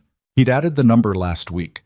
Before she'd said yes, before she'd run the numbers, before she'd done any of the deliberating she'd spent 3 days on. She thought about that. She didn't say anything about it then. She had a call to make. The owner was a man named Gareth Holloway, direct and efficient, who confirmed the terms, answered her questions without padding, and told her she could have access for a walkthrough with a contractor anytime. He spoke about Ethan with the specific warmth of someone who had once been helped by him in a way they hadn't forgotten. "He's a good man," Gareth said, near the end of the call. "He thinks well of you." Megan said thank you and ended the call and sat at her kitchen table with the phone in her hand. She thought, "He thinks well of me." She thought, "And he put my future in motion before I decided it myself." She put the phone down and opened her notebook and wrote nothing in it for a while. The summer got busy in a way that was different from previous summers, which had been busy in the gray, undifferentiated way of someone putting hours in without a clear direction. This busy had shape to it. She worked her morning shifts at Carver's, she taught her students, she met with a contractor about the studio floors, she started building something in the notebook that looked more and more like a real curriculum. She and Ethan had dinner every week or so, sometimes with Ava and sometimes without. Ava had started the kind of summer where she seemed to be growing visibly between visits, not just physically, but in that more interior way, the thickening of personality that happened in children when they were becoming more specifically themselves.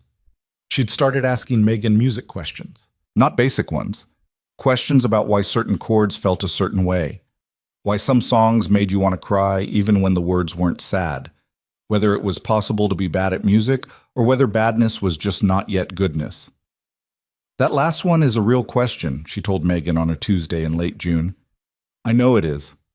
Megan refilled the hot chocolate even though it wasn't empty. "What made you think about it?" "I've been trying to learn the recorder at school, and I'm bad at it." She said it plainly, without self-pity. "I don't know if it's that I'm bad at music or bad at the recorder specifically. What does it sound like when you play?" "Like a bird that's very upset." "Okay, so you're bad at recorder right now." "Right now," Ava repeated, testing the temporal quality of it. "Right now you're bad at recorder.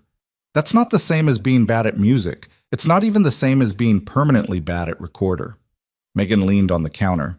"Everything sounds like an upset bird at first. The question is whether you want to stay with it long enough to get to the next part." "What's the next part?" "A slightly less upset bird, and then, eventually, something that actually sounds like music." Ava considered this with appropriate seriousness. "How long does it take?" "Depends on the person. Depends on how often you practice. Depends on whether you're afraid of sounding bad." I'm not afraid of sounding bad," Ava said, with the confidence of someone who genuinely wasn't. "Then you'll probably get there faster than most." Ava nodded like this was the confirmation of a theory she'd already held. She picked up her hot chocolate. "Uncle Ethan can't sing," she said. "He sounds terrible, but he sings anyway." "Does he?" "In the car, when he thinks I'm not paying attention." She smiled into the mug. "He always does the harmonies wrong." Megan looked across the diner to where Ethan was sitting in the booth, reading something on his phone, apparently unaware that his musical limitations were being disclosed. She felt the warmth of it, the specific, domestic, unguarded warmth of knowing this about a person and being told it by someone who loved them. She thought, "I love them, both of them." She let the thought sit. She didn't panic at it. She just let it be there, taking up exactly as much space as it needed. The studio lease started on July 1st. She gave notice at Carver's on June 25th. Not entirely. She negotiated down to 2 morning shifts a week, which the owner agreed to because good counter staff were hard to find, and she was, after 3.5 years, very good counter staff. The reduced schedule felt like the right middle. She wasn't ready to let go of the diner completely, partly for the money while the studio got started, and partly because she understood now that Carver's had been more than a job she'd settled for. It had been the place where she'd stopped running, where she'd let herself be found. She wasn't sentimental about it exactly, but she also wasn't ready to walk away. The studio's first real day, the floors refinished, the walls repainted, a second-hand upright piano installed in the main room and a smaller keyboard set up in the back, was a Saturday in the second week of July. She'd planned it practically. Sophie at 10, Marcus at 11, Priya at noon, Carol at 1. A full morning into early afternoon. She'd told herself to expect the unexpected, to be patient with the logistics, to not overinvest in the first day being anything other than a start. But when Sophie sat down at the new piano and touched the first key and looked around at the room with its afternoon light and its high ceiling and its new smell of wood and fresh paint, Megan felt something that she recognized as the thing she'd been trying to get back to for 4 years. Not quite joy, or not only joy. Something wider than that. Something that felt like being in the right place, doing the right thing for the first time in longer than she wanted to count. Ethan brought Ava by in the early afternoon, after her last lesson had finished. He'd asked permission, texted that morning, "Can we come see it?" Ava's been asking. She'd texted back, "Come after 1, bring something to celebrate." He brought sparkling cider, thoughtful, because Ava, and a bakery box with 3 small cakes in it, one of which Ava had clearly chosen because it had pink frosting and a small edible star on top. Ava walked into the studio and stood in the main room and turned around once, slowly, taking it in. "This is exactly right," she said. "What does that mean, exactly right?" Ethan asked. "It looks like music." She said it simply. "Some places do and some places don't." Megan looked at Ethan. He raised his eyebrows slightly in the way he did when Ava said something that landed harder than expected. They sat on the floor because there wasn't enough furniture yet. 3 people and a bakery box and sparkling cider in plastic cups. And they ate cake in the afternoon light, while Ava described in precise detail the proper technique for consuming a cake with pink frosting in a way that preserved the star for last. "For good luck," she explained. "I didn't know that was a rule," Ethan said. "It's not a rule, it's a practice." "What's the difference?" "Rules you have to follow. Practices you choose to." Megan ate her cake and watched the two of them. Ethan tolerating Ava's guidance about the frosting with patient affection, Ava deeply invested in the proper procedure, and thought, "This is what I was afraid to want. This ordinary, slightly imperfect, completely real thing." 3 people on the floor of a music studio eating cake out of a box. "Thank you for this," she said to Ethan, quietly, while Ava was examining her star with the focus it deserved. He looked at her. He knew she meant the studio, the introduction to Gareth, the lease rate, all of it. He also knew, she thought, that she meant something wider than that. "It was the right thing," he said. She held his gaze for a moment. Something moved through her. Not the warm thing, or not only that. The smaller, cooler thing was still there, still unnamed, waiting. But it was a celebration. She let it be a celebration.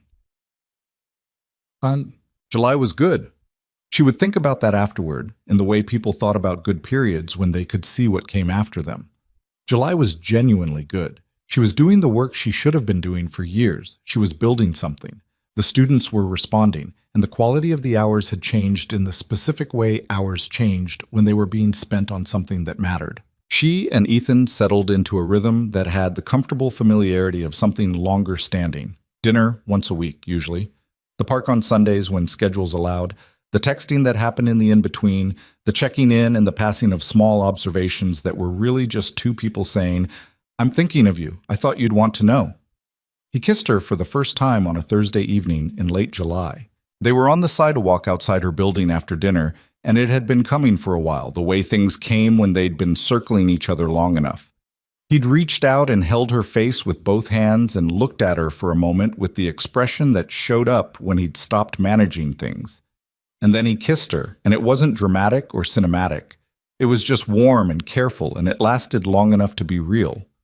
When he pulled back, she looked at him. "Okay," she said. "Okay," he agreed. He He went home. She went inside. She stood in her apartment for a while with her coat still on, and then she sat at the piano and played until midnight, which was, she understood, her way of feeling things all the way through. August arrived, and the city did what it always did in August. It became slightly frantic in the particular way of a place that knew the summer was ending and hadn't finished with it yet. Megan added 2 new students. Ethan's firm closed a deal he'd been working on since winter, which meant a week of late nights and distracted texts, and one dinner that ended at 8:30 because he was exhausted and honest about it. She was learning the textures of him, the way he went quiet when something was genuinely worrying him versus the way he went quiet when he was just thinking. The way he asked for things obliquely, as requests that were technically optional, because directness about his own needs was the thing he found hardest. The way he laughed, reluctantly and then fully, like it surprised him every time. She was learning herself in relation to him, which was its own education. She was less good at asking for things than she'd thought. She was more private than she'd realized, more accustomed to keeping her interior life separate from whoever she was with. She'd thought of herself as open, but what she'd been was available, which was different. Available meant you showed up. Open meant you let people see the complicated stuff, the unresolved stuff, the things you were still working out. She was trying to be more open. She didn't always manage it. They were lying on a blanket in Central Park on a Sunday in mid-August. Ava asleep between them, with her head on Ethan's jacket, and Franklin tucked under her arm, and the park was doing its late summer thing of being impossibly beautiful and completely indifferent to how temporary it was. "I want to ask you something," Ethan said. He was looking at the sky. "Okay." "About the studio." He paused. "Have you thought about where you want it to go, long term?" "Some. Yeah." She'd been thinking about it a lot, actually, whether to stay at the current location or eventually find something larger, whether to bring in another teacher or keep it intimate, what age range she most wanted to work with. "I'm still figuring out the shape of it." "Have you thought about Ava taking lessons there?" She turned her head to look at him. He was still looking at the sky, which was the tell. "She'd be a great student," Megan said. "Has she asked?" She mentioned it. "I didn't want to assume. She can come anytime she wants. She doesn't have to ask." Ethan nodded. He turned his head to look at her. "She loves you," he said. "Matter of fact, just putting it in the air between them." "I love her too." He looked at her for a moment, something in his expression doing the complicated thing it did when he was about to say something he'd been sitting with for a while. "I've been thinking," he said, "about what this looks like, going forward, the 3 of us. Ethan, I'm not trying to make it into something it's not ready to be. He stopped, looked at the sky again. "I think about it, about what would make sense, what would be good for her, what would be good for both of us." Megan was quiet. "That's a lot of thinking on my behalf," she said. She said it lightly, but there was something underneath it. "Yeah, I'm still here." He looked at her. "I know. He stopped again, and she could see him deciding whether to say the rest of it. "I have a tendency to plan, to try to see the full picture before other people have had a chance to weigh in on it. My therapist calls it control. I call it preparation."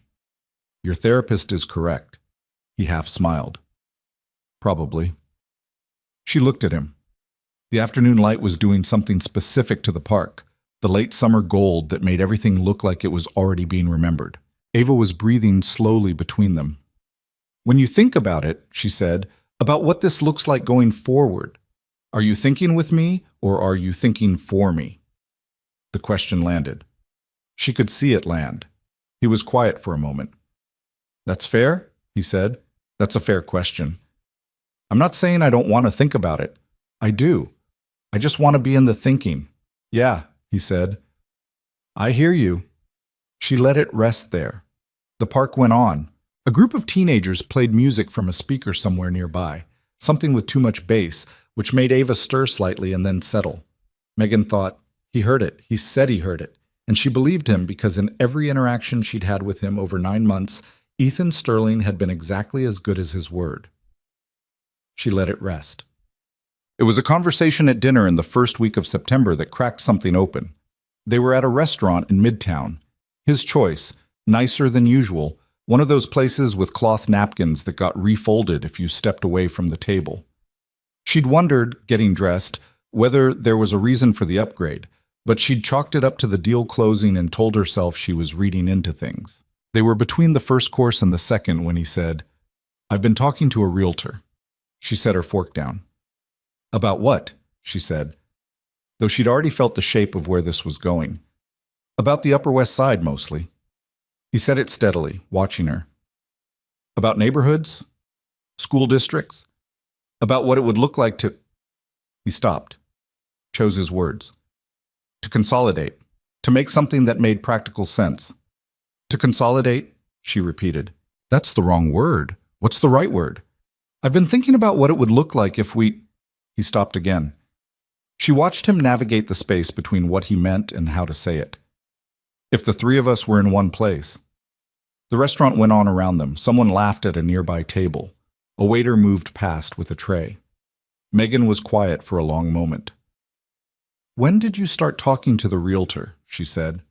"A few weeks ago. Before or after we talked in the park? About being in the thinking together?" He recognized what she was asking. She could see it. "Before," he said. "And after?" He was quiet. "Did you keep talking to them after?" she said. "Yes." She picked up her water glass and set it down without drinking from it. She looked at the table. She looked at her hands, which were very still. "I should have said something," he said. "I know that." "Tell me what you were thinking," she said. "Not what you should have done. What you were actually thinking." He exhaled, looked at the table and then back at her. "I was thinking that you were spending money on studio rent, and I was paying for a 4-bedroom apartment that was always going to be too big, and that there was an obvious solution, and that if I found the right option, if I made it easy, concrete, you might be more open to it than if it was just an abstract conversation." She sat with that. "You were trying to make it easy for me," she said. "Yes. By deciding the shape of it before you told me." A pause. "Yes." She looked at him. At the careful, controlled man across the table who thought well and planned meticulously, and whose deepest habit, she understood now, was solving problems before the people affected by them had a chance to participate. "You found the studio for me," she said. "That was different, was it?" She wasn't angry. She was something more complicated than angry. "You found the studio before I'd decided I wanted it. You added Gareth's number to my phone before I'd said yes. And now you've been talking to a realtor about where we might all live before you'd had the actual conversation with me." He didn't argue with the framing. She respected that. "I thought I was helping," he said. "I know you did. I thought—" He stopped. "I thought if I could show you what it could look like, you'd see that it was good, that it made sense. And if I'd said no, after you'd already talked to the realtor, after you'd already found the place?" He didn't answer that, because there wasn't a good answer. "Ethan," she said his name carefully. "I know your intentions were good. I believe that completely. But you made decisions about my future without asking me first. And you kept making them after I told you I wanted to be in the thinking. I hear you." "No." The word came out more firmly than she'd planned.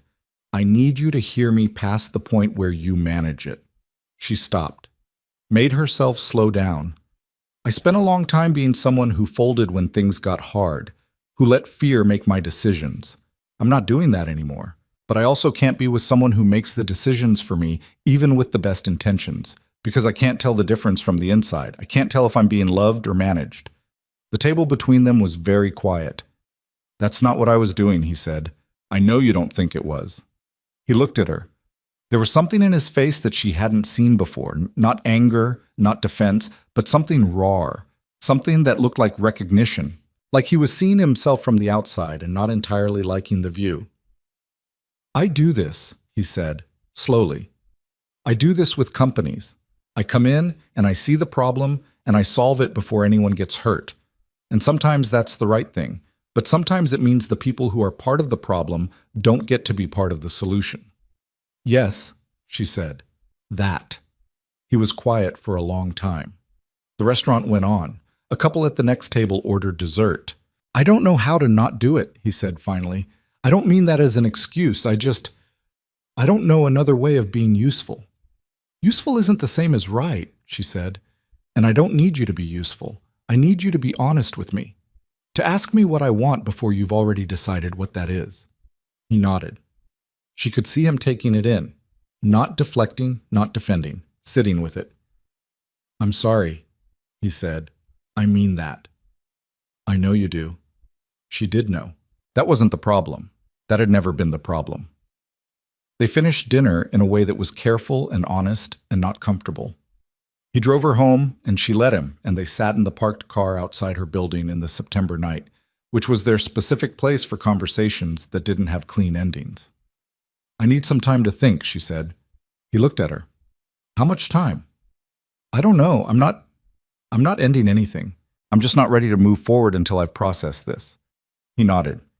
She could see what it cost him to not say more, to not find the angle that would fix this in the parking spot in the next 10 minutes. Okay, he said. She got out of the car. She stood on the sidewalk and he lowered the window and looked at her with the expression she'd cataloged months ago, the one that meant he'd stopped managing things, where the actual feeling showed through. She wanted to say something that would make it less painful. She didn't. I'll call you, she said. She went inside. She sat at the piano for a long time that night. She didn't play. She sat with her hands in her lap and thought about the shape of what had happened. She thought about the studio, about Gareth's number already in her phone, about the realtor who'd been contacted before she'd been consulted, about the pattern underneath those specific events. She thought, he loves me. She was certain of that. And she thought, love isn't enough if the shape of it makes you invisible. She thought about her own patterns too. The way she'd felt in the park and in other moments, that small, cool thing she'd never named. She named it now. It was the feeling of being a problem someone was solving, of being handled, however gently and however well, of having the dimensions of her life measured from the outside before she'd measured them herself.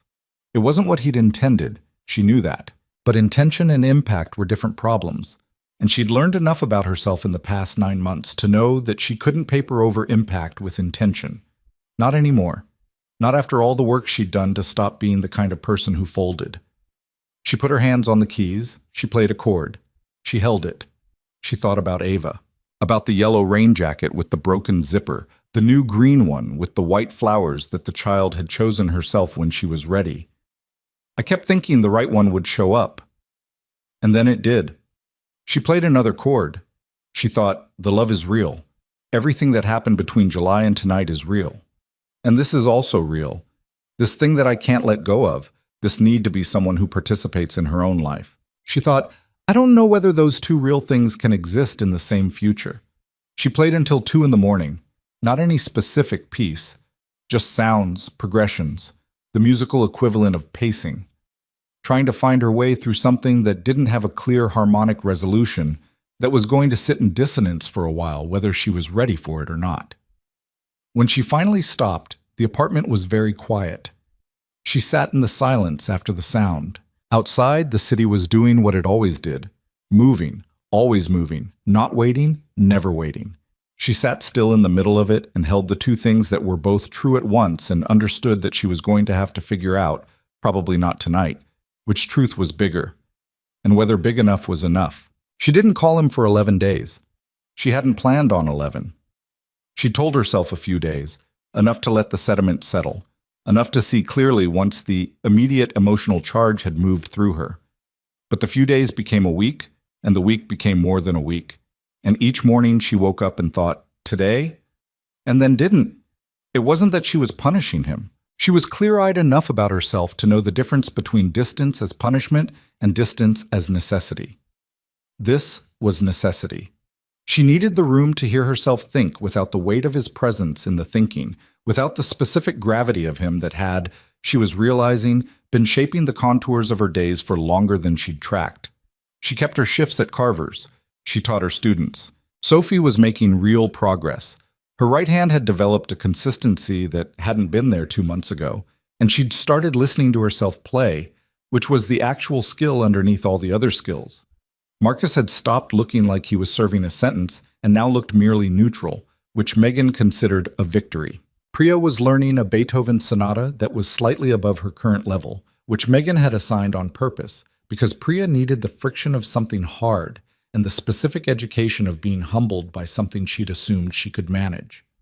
Carol was the one who asked. She came on a Wednesday afternoon in the second week of September and sat down at the piano and played the first page of the Schumann piece she'd been working on, cleaner than the previous week, more inside the rhythm, and then stopped and looked at Megan with the particular directness of a woman who had spent 35 years editing manuscripts and had learned to see when something wasn't being said.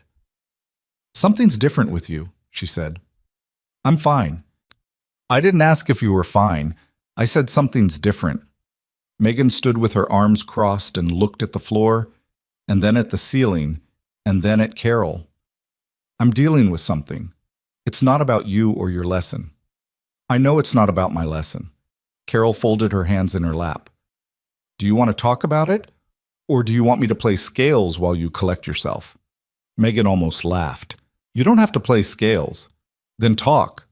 She wasn't sure why she did. Maybe because Carol was the least invested in the outcome, the person with the least skin in the game, the one who would listen without needing the story to go a particular direction.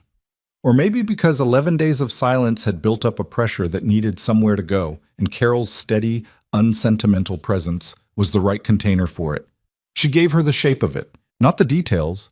She kept the details for herself. But the shape. A relationship she'd let herself want after a long time of not letting herself want things. Someone who cared about her genuinely. Someone who also had a habit of solving things on her behalf before asking if she wanted them solved. The dinner in Midtown. The realtor. Carol listened without interrupting, which was its own skill. When Megan finished, Carol was quiet for a moment. "Can I ask you something?" she said. "And you'll tell me honestly if it's too direct?" "Go ahead." "Are you more upset that he did it, or that he kept doing it after you told him not to?" Megan thought about it. "Both, but the second one more." "Why?" "Because the first one I could explain. He's someone who solves things. That's how his brain works." "I understand that." She stopped. "The second one means he heard me and kept going anyway, and I can't tell whether that's arrogance or fear.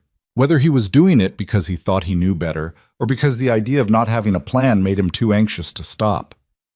Carol nodded slowly. "And the difference matters to you, doesn't it?" "Yes," Carol said. "I think it does." She looked at the piano keys for a moment.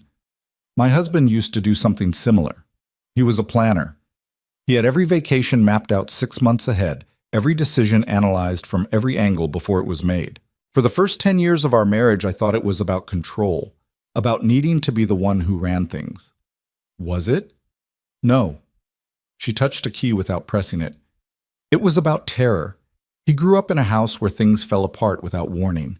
His way of managing that was to plan everything so thoroughly that nothing could surprise him." She looked up at Megan. "He wasn't trying to run my life. He was trying to keep his fear from running his." Megan sat with that. "That doesn't mean it's okay," Carol said. "I'm not saying that. It took us years and several difficult conversations to actually fix it. I'm just saying the question of why matters, because the why determines whether it can change." Megan looked at the floor. "I know why," she said. "I think I've known for a while."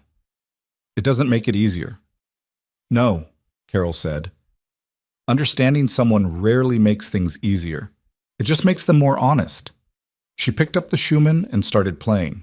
Megan stood in the afternoon light of the studio and listened to the music and thought about fear, his kind and her own kind, and the various ways people built their defenses and then lived inside them and called the defenses something else. "Want." Ava texted her on day 9. The text was brief and characteristic. "You haven't been at the diner on Tuesdays. We went twice and you weren't there." Megan sat with her phone for a long time.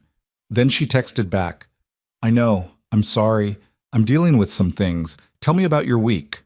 Ava texted back a detailed account of something that had happened in her math class involving a wrong answer that turned out to be right under a different interpretation, which took 4 messages to fully convey and contained at least 2 moments that made Megan laugh out loud in her empty apartment. Then, after the math story, one more text.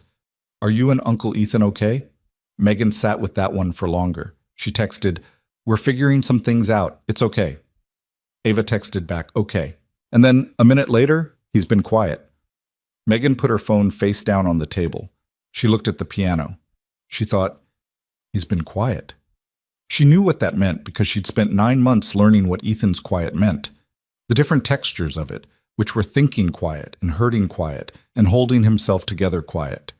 She could have been more specific than that, but she stopped herself. She thought, 11 days is a long time to be quiet.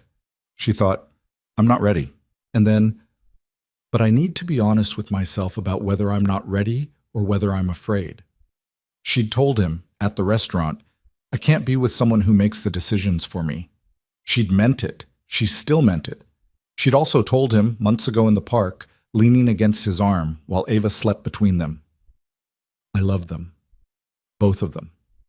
She'd meant that too. She was starting to understand that the truth was not going to resolve itself into something clean. She was going to have to walk into it while it was still complicated and deal with the complications directly, which was the thing she'd been most afraid of for most of her adult life. Not the grand gestures. The ordinary, intimate, unglamorous work of being in a real relationship with a real person who had real flaws that intersected badly with her real flaws, in specific ways that required attention. She'd been good at leaving things before they got to that part. She was recognizing that now with a clarity that was uncomfortable. She picked her phone back up. She didn't text Ethan. Not yet. She needed one more day. She gave herself one more day. Whoa. She called him on a Tuesday morning, not because Tuesday had symbolic meaning, or not only that, but because Tuesday was the day the three of them had built their whole particular story around, and she thought that mattered, even if only to her. He answered on the second ring. Hey, he said. Just that. Just the word, with nothing performed in it, no careful neutrality, no managed distance. Just his voice, slightly rough at the edges, and the single syllable that meant, I'm here. Can we talk? She said. Yes. No hesitation. Where? She thought about the options. His apartment, her apartment, the restaurant, the park. She thought about all the places they'd had important conversations and where they'd each felt most and least like themselves. The diner, she said. A pause on the line. Okay, he said. When? Now, if you can. I can be there in 20 minutes. She was already in her jacket. Carver's at 10 in the morning had the specific quality she'd always thought of as its truest self. Past the rush, settled into its own rhythm, the light coming through the windows in the particular way it came in October, which was different from every other month, lower and more specific, landing on the black and white tile floor in rectangles that Ava had once described as doors for something small. She got there first. She sat at the counter instead of a booth, not intentionally, just because it was where she'd been standing when she had her best thoughts about her life, and it felt right. She ordered coffee she didn't need and held the cup and looked out the window at the October street. He came in 12 minutes after she'd sat down. She heard the bell and felt him before she turned.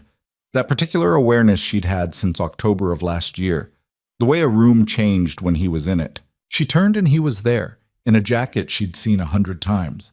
And he looked the way he always looked when he'd stopped managing things, undone around the edges, present. He sat down next to her at the counter, not across from her, next to her, facing the same direction, looking out at the same thing, which felt right in a way she hadn't anticipated. Hey, she said. Hey. Joe appeared from the kitchen, registered both of them with a nod that contained exactly the right amount of acknowledgement and exactly zero curiosity, and disappeared again. They sat for a moment. The coffee was in her hands. Outside, a couple walked by with a stroller, the baby asleep, the parents talking to each other with the slightly exhausted ease of people who'd been through something and were on the other side of it. I need to say something first, Ethan said. Okay, and I need to say it without you, without thinking about how you're going to respond to it while I'm saying it, because that's what I do. I think about outcomes while I'm still in the middle of the input, and it makes me bad at this. He stopped. So just let me say it and then you can say whatever you want. She turned to look at him. He was looking at the counter, his hands wrapped around the coffee Joe had set in front of him, and his jaw had the set it got when he was doing something that cost him. I have been managing you, he said. Not intentionally, And not because I don't respect you. I respect you completely. That's not the issue. He stopped again. The issue is that when I love something, I try to protect it. I try to build walls around it. I did it with Ava after the accident. I had plans for every contingency, schedules, backup schedules, therapists lined up before she even knew she needed one. And she needed all of those things, but she also needed me to just sit on the couch with her and look at photos and let it be bad for a while without me fixing it. He looked up, met her eyes. I found the studio before you asked me to. I added Gareth's number before you'd decided. I talked to the realtor before we'd had the conversation.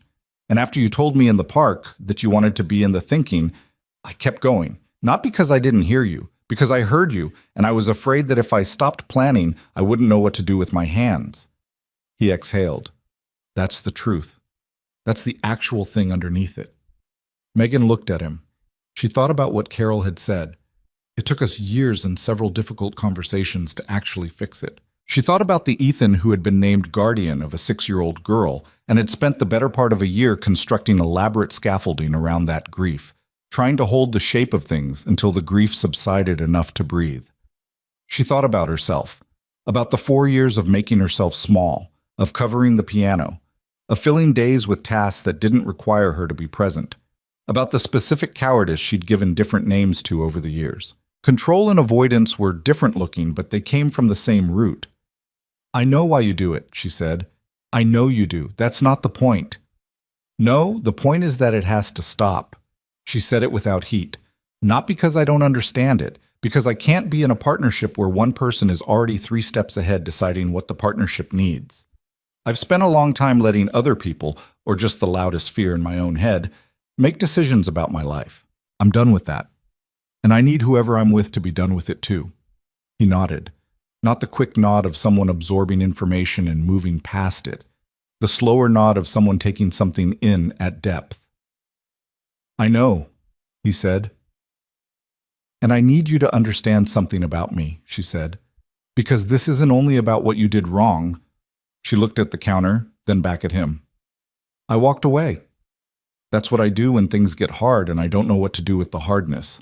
I leave space between me and the difficult thing and I call it thinking, but sometimes it's just leaving. She paused. 11 days was too long. I knew by day 4 that I understood what happened and what I needed to say about it.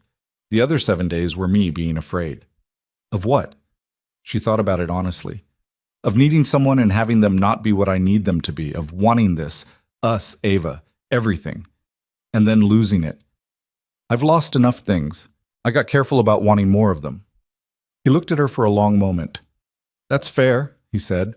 That's the same fear, actually, just in a different body. I know, she said. I've been thinking about that. They sat with it for a moment. The diner held them. Outside, October did what October did. The particular golden melancholy of a season that knew it was leaving and made no apologies. Can I ask you something? She said. Yeah. The realtor. What did you find? He looked slightly surprised.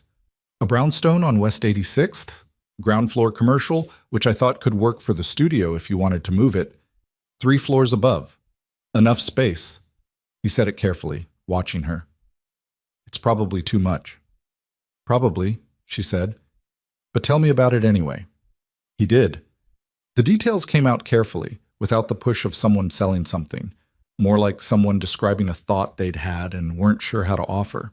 The layout, the light, the school district, the fact that the building had been in one family for 40 years and the owners were particular about who they sold to. She listened. When he finished, she said, if we ever talk about something like that, and I'm not saying we should, I'm saying if I want to be in that conversation from the beginning, not presented with a solution, in the actual thinking. Yes, he said, that's what I should have done. And I want to be able to say no, or not yet, or I need more time. Yes. And I need you to believe that the not yet doesn't mean no. It just means I'm still figuring out my own dimensions and I need the room to do that. He was looking at her with the particular intensity of someone who was listening beyond the words. Okay, he said. Okay, she said. Joe appeared from this kitchen with the coffee pot without being asked and refilled both their cups and said, You two want some breakfast or are you going to keep talking at my counter all morning? He He said it without malice, just the pragmatic inquiry of a man who had watched these two people sit in his diner for a year. Toast, Megan said. Same, Ethan said. Joe disappeared. They looked at each other. Something had shifted, not resolved. It wasn't the kind of thing that resolved in a single conversation. But the quality of the air between them had changed. There was less pressure in it, less management, more of the thing that had been there from the beginning, underneath all the complication. Two people who had found each other at a specific moment in their specific lives and recognized, without being able to articulate why, that the finding was not accidental. I missed you, he said. Not smoothly, just directly. I missed you too. Ava's been... I know, she texted me. He looked slightly alarmed. What did she say? She told me about her math class, and then she said you'd been quiet. He exhaled. She observes everything. She always has. The toast came. They ate without hurrying. The diner moved around them in its Tuesday morning way, and Megan sat at the counter where she'd stood 1,000 times and felt the particular texture of the moment, imperfect, a little ragged around the edges. Not resolved, but real, genuinely real, both of them still a little raw and present inside it. They had a different kind of dinner 3 days later. Not at a restaurant, at her apartment, which was its own shift. She cooked the roasted tomato pasta again, the same thing she'd made for Ava when she'd babysat that first time, and he brought wine and they sat at her small kitchen table and ate without any agenda except eating and talking. He told her things he hadn't told her. About the period after the accident, the week he'd spent in Ava's parents' house going through their things, the specific terror of signing documents that made him responsible for a child's entire life. The night he'd sat in his car outside the house for an hour because he hadn't been ready to go back in. About the therapist he'd started seeing, which he mentioned matter-of-factly in the way that surprised her, and then didn't, because he was someone who solved problems, and going to therapy was a form of problem-solving. What does she say? Megan asked. About the planning, the control. She calls it anticipatory grief management.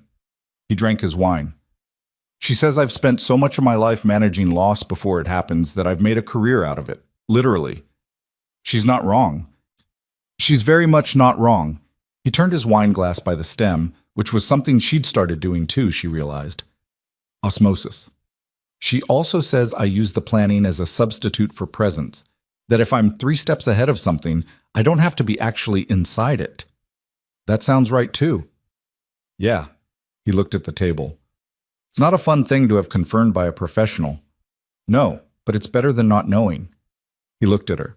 You ever see anyone professionally? For a while, after my dad, and then again for a year in my late 20s when I was not doing great. She said it honestly, without dressing it up. It helped. I stopped going when I started to feel better and then felt slightly worse without it for a few months before I leveled out. The usual. Would you go back? I've thought about it. Maybe. He nodded. It might be. If you wanted, we could both be doing the work at the same time. Not together necessarily, but that's actually not a bad idea, she said. I'm not managing. I'm genuinely asking. I know the difference, she said. You should trust that I know the difference. He looked at her for a moment. You're right, I should. After dinner, they sat on the couch and she put music on low. The Ravel she'd been listening to lately, the one that sounded like water, and they talked and didn't talk in the easy alternation of two people who no longer needed to fill all the silences. At some point, she was leaning against him with his arm around her shoulders, and the city was dark outside the window and the piano was across the room, uncovered, the keys catching the light. Can I ask you something? He said. You've been asking a lot of questions lately. I'm practicing. She looked up at him. Practicing what? Asking instead of deciding. He met her eyes. Can I ask you something? Yes. The studio. What does the next year look like for it? What do you want? She felt the difference immediately. The asking, the actual openness of it, the absence of a plan already waiting behind the question. She told him. The curriculum she'd been building in the notebook. The idea of adding a second teacher in the spring, someone who worked in a different style, to expand what the studio could offer. Eventually, a recital, not a formal one, Not the kind that performed for parents in the way that turned music into evaluation, but something more like a gathering, a sharing. She wanted the students to play for each other, to hear each other, to understand that music was not a competition. He listened. He asked questions. He didn't offer solutions or identify problems. He just followed her thinking wherever it went, and the experience of being followed, genuinely followed, without agenda, was something she felt in her chest like the resolution of a chord that had been suspended for a long time. "You're good at this," he said, "knowing what you want." "I'm getting better at it." "No, you've always known. You just got out of the habit of saying it." She thought about that, about the girl in Cincinnati who listened to Gershwin records and was certain she was going to do something with it. About the years she'd spent narrowing herself down to something manageable. About October a year ago, a bell above a door, a small girl in a yellow rain jacket deciding with absolute confidence that Megan Carter was exactly who she'd been looking for. "Maybe," she said. Say, the conversation with Ava happened on a Sunday in the park, about a week after the Tuesday at Carver's. Ethan had gone to get coffee from a cart near the path entrance, and Ava had remained on the bench with the particular deliberateness of someone who had engineered a situation and was prepared to use it. She looked at Megan with those clear, evaluating eyes. "Are you and Uncle Ethan okay now?" she said. "We're working on it," Megan said, "which is different from not okay." Ava considered this. "Is it my fault?" Megan looked at her. "What? No. Why would it be your fault?" "Because I'm the one who makes things complicated." She said it without self-pity, just as a fact she'd apparently been sitting with. "Uncle Ethan worries about me a lot, and that makes him do things differently than he would if it was just him. I heard you at dinner once, in the spring. You said he thinks for you instead of with you." Megan went very still. "You heard that?" "I wasn't eavesdropping. You were in the kitchen and I was in the hallway." She paused. "Okay, I was a little eavesdropping, but I didn't mean to be." "Ava," Megan turned to face her fully on the bench. "None of this is your fault. Do you hear me? The way your uncle is. The planning. The needing to fix things. That was there long before you needed him. You didn't create it. You didn't make it worse." Ava was quiet for a moment. "He's scared," she said. "I know. He was scared when my mom and dad died. He didn't show it, but I could tell. He went very still, the way he goes when he's scared." Megan thought about Ethan sitting in his car outside the house for an hour because he hadn't been ready to go back in. "Yeah," she said softly. "He was scared." "He loves you," Ava said, matter of fact. "He doesn't say it. To me, I mean. But I can tell. He goes still in a different way when you're there. A good different." She looked at the path where Ethan would come back. "He went still in the bad way for the past 2 weeks." Megan sat with that for a moment. "Ava," she said carefully, "you know that whatever happens between me and your uncle, you and I are okay. That doesn't change." Ava looked at her. "Promise?" It was the first time she'd heard Ava ask for a promise. The word landed with the weight of everything it carried. What the child had already learned about promises, about things changing without warning, about the unreliability of even the things you were most sure of. "I promise," Megan said. Ava nodded. She seemed to take it at face value, which was itself a kind of trust that Megan felt the full weight of. When Ethan came back with the coffee, he found them sitting closer together on the bench than they'd been before, Ava leaning slightly against Megan's arm. He looked at them both, and something in his face settled in the way it settled when things were, however imperfectly, okay. "What did I miss?" he said. "We were talking," Ava said. "About?" "Things." She reached for the hot chocolate he'd brought her. "You know, life." He sat down on Ava's other side. He looked at Megan over the top of Ava's head, and she looked back at him. And between them was the complicated, necessary, still not finished work of two people trying to be honest with each other. But also the park in October, the three of them on a bench, the particular warmth of being somewhere you'd chosen to be. Both of those things at once. October moved through its days. Megan went back to Carver's on Tuesdays, and the Tuesday after that, and the following week, Ethan and Ava came in for the first time since the gap, and Ava went directly to the counter and climbed onto her stool and looked at Megan with the expression of someone who had returned from a trip and was relieved to find things where they'd left them. "Hot chocolate," she said. "I know," Megan said. She made it with the cocoa powder and the cream and the marshmallow she had ready before Ava had even sat down, because some things didn't need to be rebuilt. They'd just been waiting. Ethan sat across from her, not at the booth, but at the counter, the way he did on Thursday mornings, and drank his coffee and watched Megan work and didn't try to fill all the space between them with words.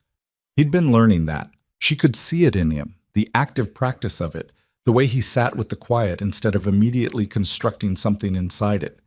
She appreciated the effort. She told him so once in a text that she sent late on a Tuesday night. "I notice you're trying. I want you to know I see it." He texted back, "Thank you for saying so. I notice you're still here. I want you to know I don't take that for granted." She had read that text 4 times. The moment she understood something essential about herself happened on an ordinary Wednesday, between the 11 o'clock and noon lessons, when she was sitting at the studio piano working through a Bach prelude that she'd been returning to lately for no particular reason, except that Bach was what she went to when she needed to think. She was playing the prelude, the C major one, the simplest thing, the one every student learned and almost no one truly heard because they learned it too early and stopped listening to it. And somewhere in the middle of it, she stopped playing and sat in the silence and understood something. She'd been afraid that wanting things was what got people hurt. That was the core of it, the thing she'd been organizing her life around since the audition, since before the audition, since her father died maybe, or since even before that. She'd learned somewhere that the wanting was the dangerous part, that if you reduced your wants down to something small and manageable, the loss of them was survivable. But the thing was, the reduction hadn't actually protected her. It had just meant she'd spent 4 years mourning things she'd given up voluntarily, which was a grief she couldn't even name properly because it didn't have a cause she could point to. She'd covered a piano for 8 months, not because she'd been hurt by music, but because she'd been afraid of being hurt again. And in covering it, she'd hurt herself more thoroughly than any rejection could have. She thought, "I have been protecting myself from a life I was already living." She thought, "I think I've known this for a while," and kept finding ways not to look at it directly.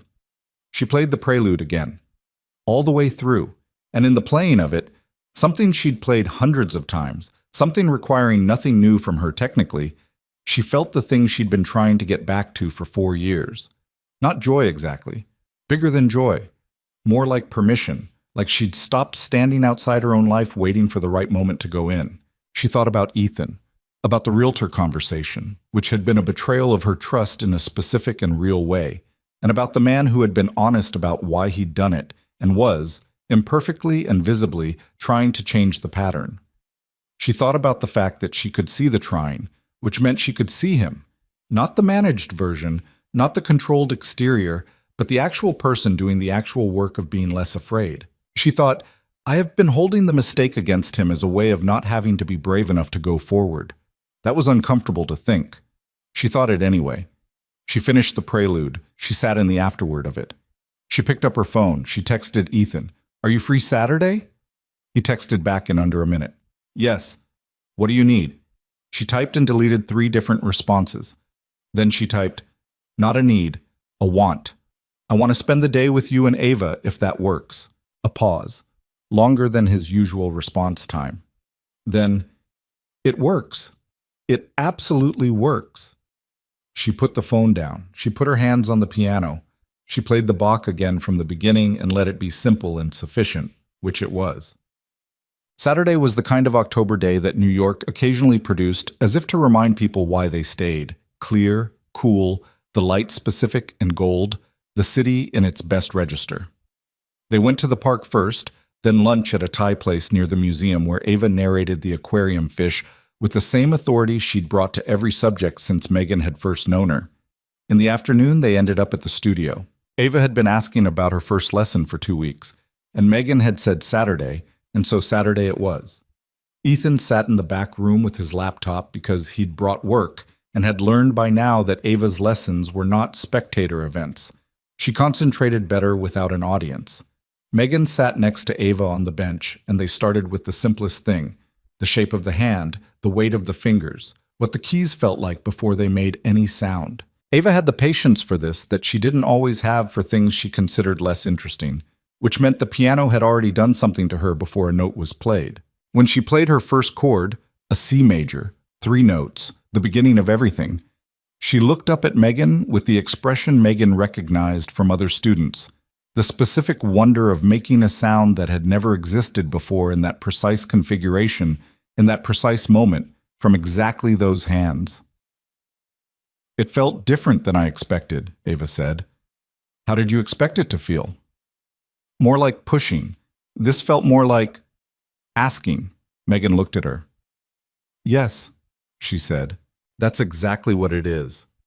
In the back room, through the open door, she could hear Ethan stop typing. She didn't look back.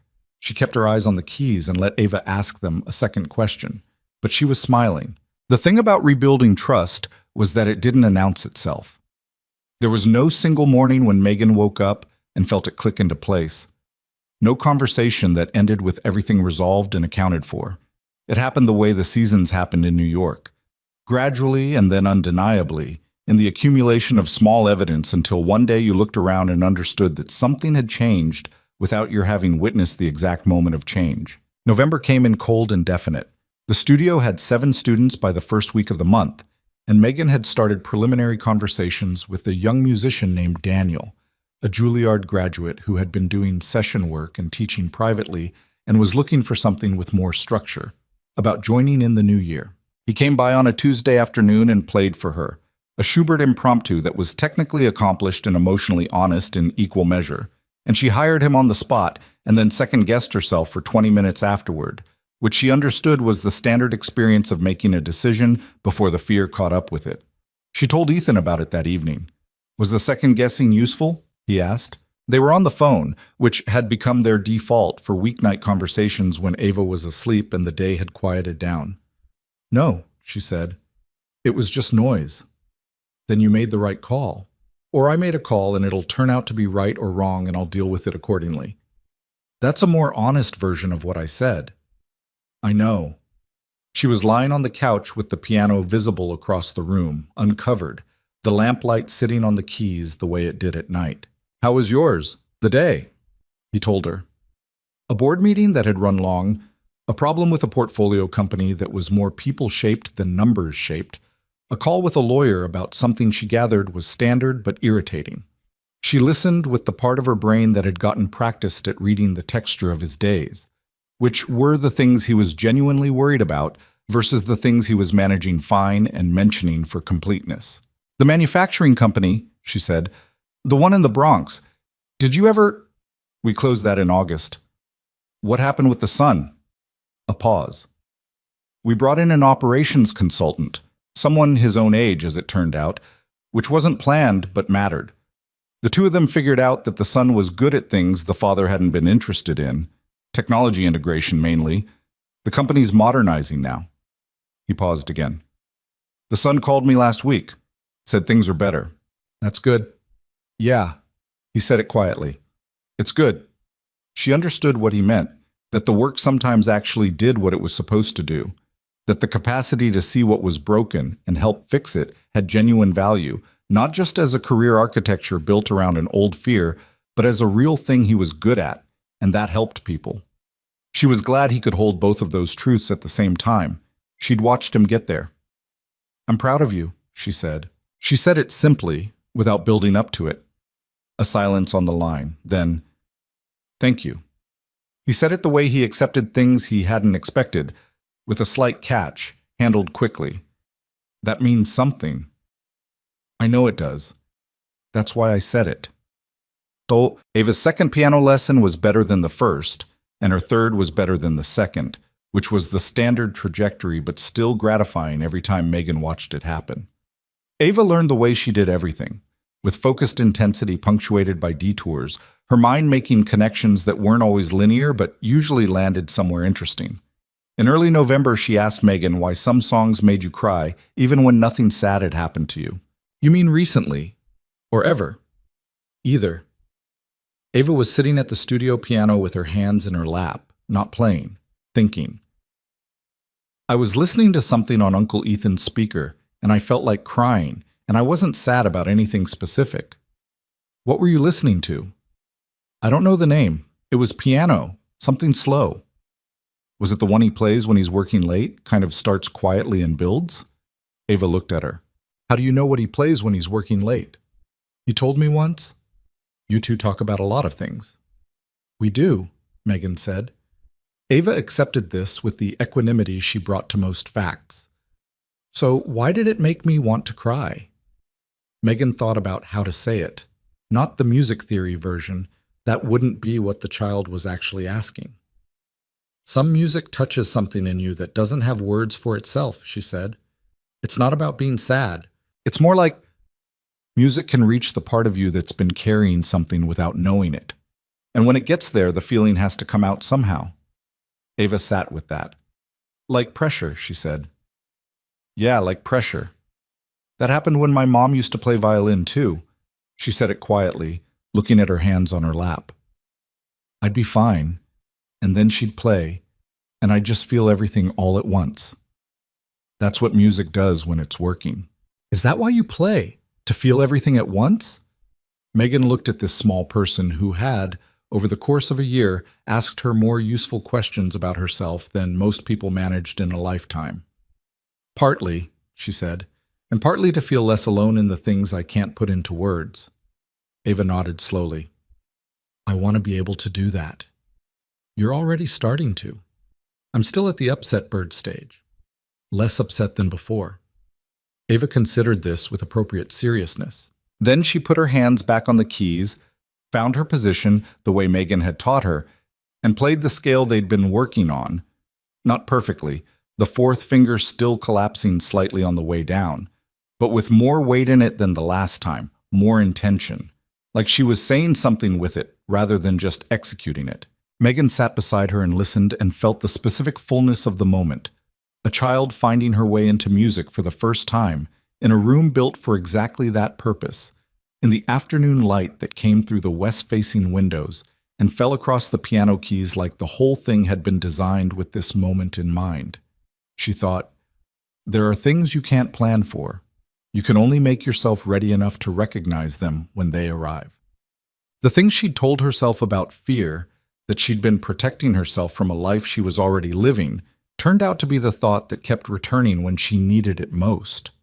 It came back to her in the moments when the old reflex rose up, the one that pulled toward smallness and safety and the managed diminishment of wanting things. She'd catch herself mid-contraction and think, no, I've been there. I know what that costs. It didn't always work. Some days the reflex was faster than the awareness, but she was getting better at catching it earlier, at recognizing the shape of the fear before it had fully organized itself into behavior. She called her mother in mid-November, a real call, not the Sunday ritual, a Tuesday afternoon call, unscheduled, which alone communicated something.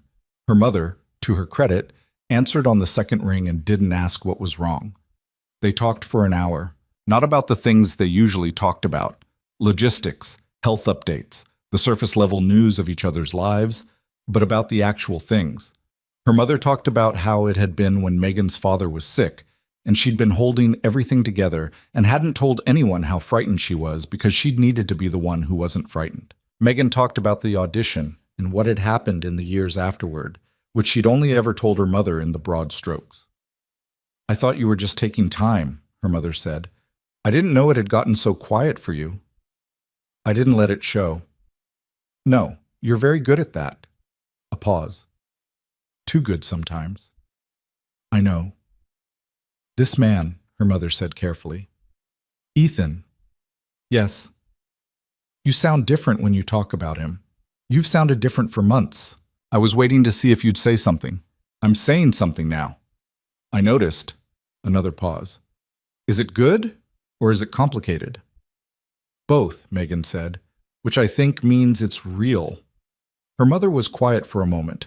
Then she said, your father and I used to fight about the dishes for 15 years, every week, the same argument about how he loaded the dishwasher.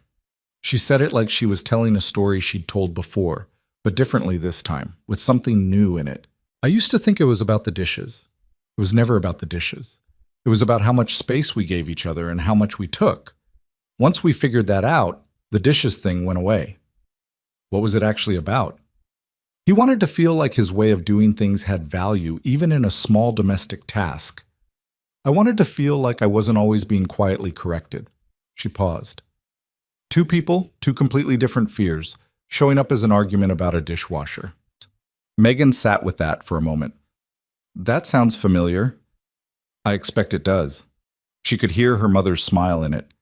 The thing is, we figured it out. It took us longer than it should have, and we were both more stubborn than was helpful, but we figured it out because we wanted to. I want to, Megan said. I know, her mother said. I can hear it. Mom, she started seeing a therapist in December, not in response to any specific event.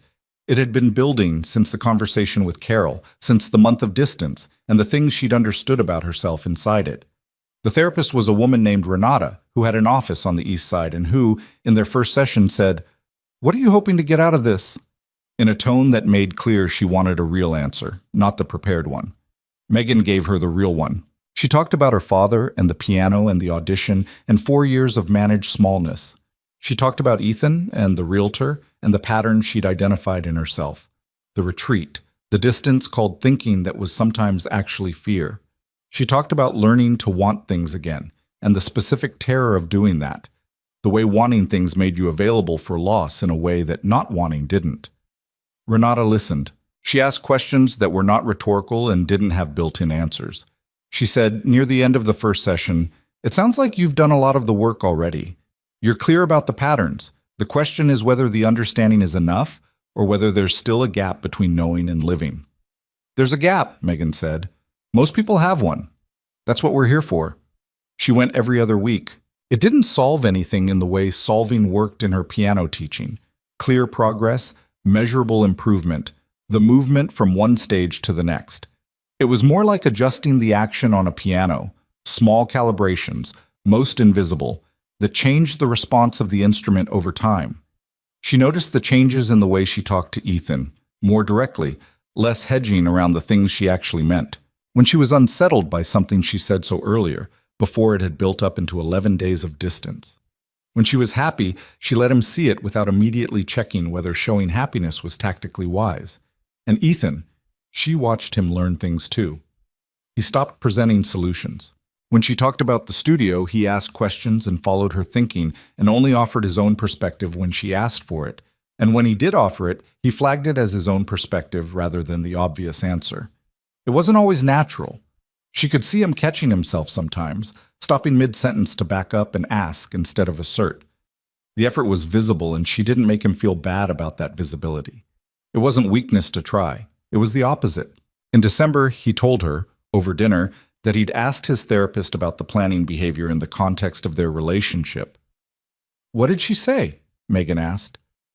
"She said I experienced love as responsibility, that caring about someone meant being responsible for their outcomes, and that the only way I knew to discharge that responsibility was to act, to fix, to prepare, to make things easier before they got hard." He said it evenly, like someone who'd had time to sit with the information. "She said it was a version of something I learned early, that love meant solving problems for people." "Where did you learn that?" He was quiet for a moment. "My mother was sick for most of my teenage years. Not the same thing as your father. She was sick, and then better, and then sick again, for years. And I was the oldest.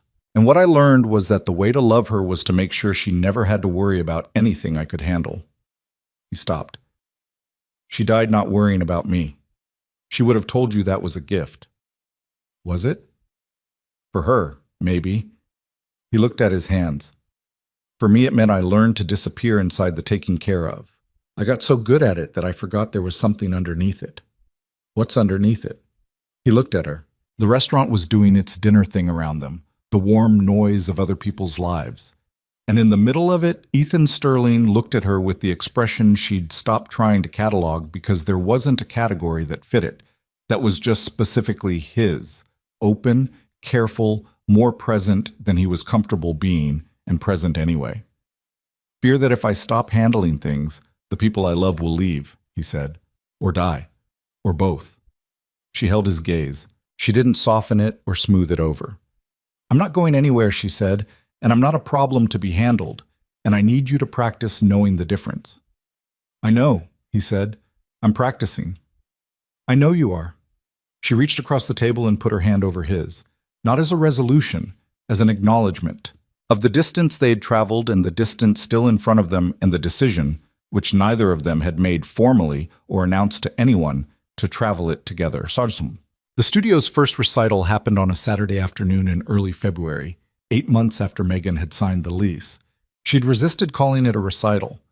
The word came with connotations she didn't want. The formality and the performance anxiety, and the parents on folding chairs waiting to be impressed. She'd called it a sharing instead, which was accurate and which gave it a different quality from the first moment. The studio held 12 people comfortably. She'd set it up with mismatched chairs and 2 small tables with coffee and tea and cookies that Carol had made, because Carol had asked if she could do something and Megan had said yes. Daniel had brought a few chairs from his own apartment. Ava had made name tags for everyone in her careful, distinctive handwriting. She'd been practicing her lettering and distributed them at the door with complete authority.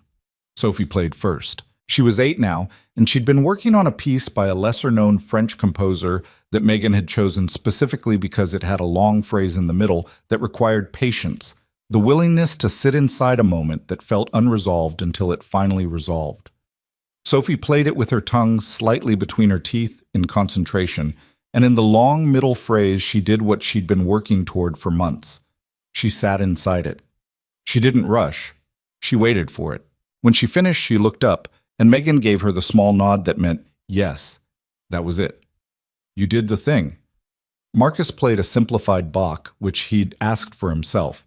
He'd been the one, 3 months ago, to say, "I think I want to learn something old, like actually old," which Megan had taken as the sign that he was no longer serving a sentence. He played it with slightly more speed than was ideal, and perfect rhythm throughout, and the expression of someone who was surprised to find himself somewhere he actually wanted to be. Priya played the Beethoven Sonata, the difficult one, not all of it, but the first movement. She'd been ready for 2 months and had been making herself wait, which Megan had encouraged because Priya needed to learn that readiness and rightness were not the same thing. She played it beautifully and knew it and handled the knowing with more grace than she would have 6 months ago. Carol played last. A piece she'd chosen herself, a short Sati gymnopédie, 1 minute and 30 seconds, nothing technically demanding. She played it slowly and imperfectly. One small stumble in the second phrase that she moved through without stopping, and she played it with the quality that Megan had been teaching all year without always naming it, presence. The actual inhabiting of the sound rather than the execution of it. When she finished, there was a moment of quiet before the room responded, and in that moment, Megan felt the full weight of what she'd built. Not just the studio, not just the curriculum, but this. A room full of people who had sat down at a piano with varying degrees of reluctance or eagerness or fear and had been changed, in the specific way music changed people when you taught it right, which was not by installing technique, but by making the student less afraid of their own sound. She thought about her father's Gershwin records, and the girl in Cincinnati who had understood from an early age that music was the thing that made the interior life bearable by giving it somewhere to go. She thought about covering the piano for 8 months, and the specific grief of that, the loss that had no external cause. She thought about October of last year, a bell above a door, a child in a yellow rain jacket, and the things that had been set in motion by a single unlikely morning. She thought, this is where all of that was going. She thought, I couldn't have planned my way here. I had to get lost first. Ethan was at the back of the room. He'd been there for the whole thing, leaning against the wall with his arms crossed, not managing anything, just watching. She'd caught his eye twice during the afternoon, and both times he'd had the same expression, undone around the edges, entirely present, not trying to fix or improve or anticipate, just there. When the sharing ended and the room broke into the gentle noise of people talking and reaching for cookies and complimenting each other, he made his way to her, not pushing through, just moving steadily in her direction. That was something, he said. Yeah. She was still looking at the room, at Sophie explaining something to Carol with the animation of a child who'd found a topic she could talk about. I've been thinking, he said. She looked at him. I have something to ask you, he said. Not a plan, not a solution, just a question. Okay? He was looking at her with the unmanaged expression, the one she'd been cataloging since October of last year, without finding the right name for it. She had the name now. It was what a person looked like when they had stopped protecting themselves from wanting something. "Are you happy?" he said. "Not with me specifically, not with any of the specific parts. Just, are you happy? Is this life you're building the one you actually want?" She looked at him. She thought about the question honestly, which was the only way she knew how to think about things anymore. "Yes," she said. "It's not perfect, it's still a lot of work, but yeah, this is what I want." He nodded. "Good," he said. "I'm glad." He looked at the room and then back at her. "I'm glad you're happy. Even if I'm not. Even when I'm not the reason for it." That landed. She felt it land. "You're part of the reason," she said. "That's not nothing." "I know." He met her eyes. "I'm working on believing it." The proposal happened at Carver's on a Tuesday in April, 14 months after the first one. She would tell people later, when people asked, which they did, that it was nothing like she would have expected, and that was exactly what made it right. No reservation at a fancy restaurant, no plan orchestrated for maximum effect. Just the two of them at the diner on a Tuesday morning, which was where they'd started, which was where they'd always been most fully themselves. She'd been early. She was filling the sugar dispensers when the bell above the door rang, and she didn't need to look up to know it was him. She heard it the way she heard the resolution of a phrase she'd been waiting for. He sat at the counter. She brought his coffee. They talked for 20 minutes about ordinary things. Ava's recorder, which had progressed from upset bird to merely surprised bird. A meeting he had later that he was mildly dreading.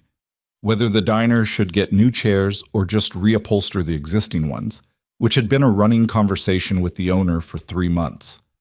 And then he was quiet for a moment. She looked up from wiping the counter, and he was looking at her with the expression that wasn't manageable and wasn't managed. "I have something to ask you," he said. She set the cloth down. He reached into his jacket pocket and put a ring on the counter between them. Not presented dramatically, just set down there, the way he'd have set down a coffee cup or his keys. A simple ring, 1 stone, nothing performative. The kind of thing chosen by someone who had thought carefully about who they were giving it to. "I didn't plan this out," he said. "I didn't map it or strategize it. I just knew this was the right place and this was the right morning and you're the right person, and I didn't want to wait until I had a better version of it." She was looking at the ring. She looked up at him. "Megan," he said, "will you marry me?" Joe appeared from the kitchen, took one look at the counter, and immediately disappeared again. Megan stood in the diner where she had worked for 4 years and spent 3.5 of them disappearing inside ordinary days. She stood where she'd been standing when a bell rang on an October morning 14 months ago, and a small girl had looked at her with unguarded eyes and decided, without explanation or qualification, that Megan was worth deciding on. She stood in the place that had been, against all her initial assessments of it, where things began. She looked at Ethan Sterling, who was not perfect and knew it, who had made mistakes she'd felt in the center of herself and had owned them without flinching, who was trying every day to be someone less defended and more present, who sang harmonies wrong in the car when he thought no one was listening, and who had looked at her from the beginning, not through her, not past her, but at her, specifically, in the way that felt like being known rather than handled. She thought about what she understood now that she hadn't understood 14 months ago, that love was not the absence of difficulty. It was the decision to stay inside the difficulty and work it through. It was presence, not protection. It was two people choosing every day to remain available to each other, even when the available parts included the complicated and unresolved ones. She thought about her father's Gershwin records, and the girl she'd been, and the woman she'd had to become to get here, and the piano she'd uncovered, and the music she'd come back to, and the room full of students who were learning that their own sound was worth listening to. She thought, I have been found by this life, and I have also chosen it. Yes, she said. The wedding was in September, not September of the same year.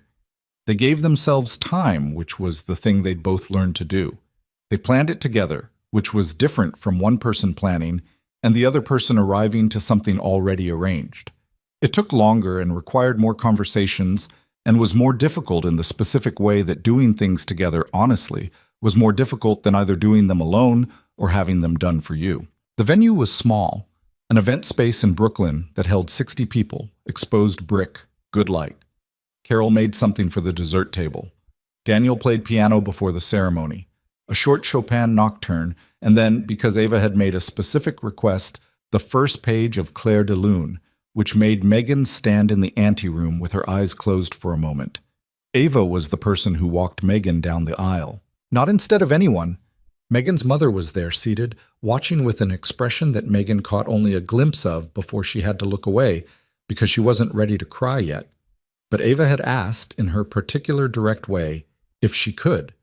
And Megan had said yes immediately, and that had been the decision. She walked with Ava's hand in hers, not being led, just connected. And at the end of the aisle, Ethan was standing with the expression she had no category for, the one that was specifically his. And Ava let go of Megan's hand and went to stand beside him, which was where she'd been all along. The ceremony was short. They'd written their own words, which had required more conversations and more revisions than either of them had anticipated, and which were better for it. What they said was honest and imperfect and did not promise things that couldn't be promised. They promised presence. They promised honesty. They promised to ask before deciding, to say the thing before it became 11 days of silence, to be afraid sometimes and admit to it. When it was done, someone in the back of the room started clapping, and then everyone was clapping, and Ava had Franklin tucked under her arm. She'd brought him, because Franklin was well-traveled, and this was a significant occasion. And Ethan was looking at Megan, and she was looking back, and the room was full of the specific warmth of people who had shown up for something that mattered. In the years that followed, people would sometimes ask how they'd met. The diner story was the easy version, and they told it. The fuller version, the 11 days of distance, the realtor, the park conversation, the two people learning in parallel how to stop protecting themselves from their own lives. That was the version they told less often, and only to people who could hold the complications of it. Not because they were ashamed of it, because it was theirs. The difficult specific history of two people who hadn't arrived here easily and knew that the not easily was the point. The studio expanded in the second year. Daniel brought in 2 more teachers. Megan taught primarily, though less than before. She'd become the thing she'd designed the program to be, the person who shaped the philosophy rather than carrying all of it personally. She still had her own students. She still played every night, usually late, usually after Ava was in bed in the room down the hall that had been hers since they moved into the brownstone on West 86th. The one Ethan had found before asking her, the one she'd chosen herself when she was ready. Ava turned 9 that winter and 10 the winter after, and kept becoming more specifically herself with each increment. She played piano at the studio every Saturday with a seriousness that had become technically genuine. She was good, actually good, in the way that revealed itself around her second year of study when the naturalness of her ear started catching up to the mechanics of her hands. She still brought Franklin to lessons, though he rode in her backpack now rather than under her arm, concession to the dignity appropriate to her age. The recorder had been retired. The piano had won. On ordinary evenings, the kind that most evenings were, which Megan had learned to pay attention to rather than through, the 3 of them ate dinner together and talked about the day, and sometimes argued about small things, and sometimes sat in companionable quiet that none of them felt the need to fill. Ethan cooked on Tuesdays and Thursdays. Megan cooked the other nights. Ava had opinions about all of it. They watched things together. They had routines that had accumulated without being designed. Sometimes Ethan still got ahead of himself. He was wired the way he was wired, and rewiring was slow, even when it was real. He'd find himself mid-solution on something that hadn't been offered to him to solve, and he'd catch it, usually, and back up to the question. Sometimes Megan caught it first and said so, directly, without drama, and he'd receive that without defending himself. They'd both learned that the catching was not an accusation. It was just maintenance. The ongoing work of being honest people in an honest relationship. Sometimes Megan went quiet when she should have said something, retreated into the interior when the interior wasn't actually where the problem was. Ethan noticed this now. He knew the shape of her silences well enough to distinguish them. He'd ask, "What's happening?" not "What's wrong?" That had been their first conversation about it, that wrong assumed something had failed, and what was actually happening was usually just that she needed a moment. So he asked what was happening, and she told him, and they worked with it. This was not a perfect life. It had the specific imperfections of any real life. Money worries occasionally, health scares once, Ava going through a period at 11 that required more patience than any of them had on certain days. The ordinary grief of time passing that brought its small losses along with everything else.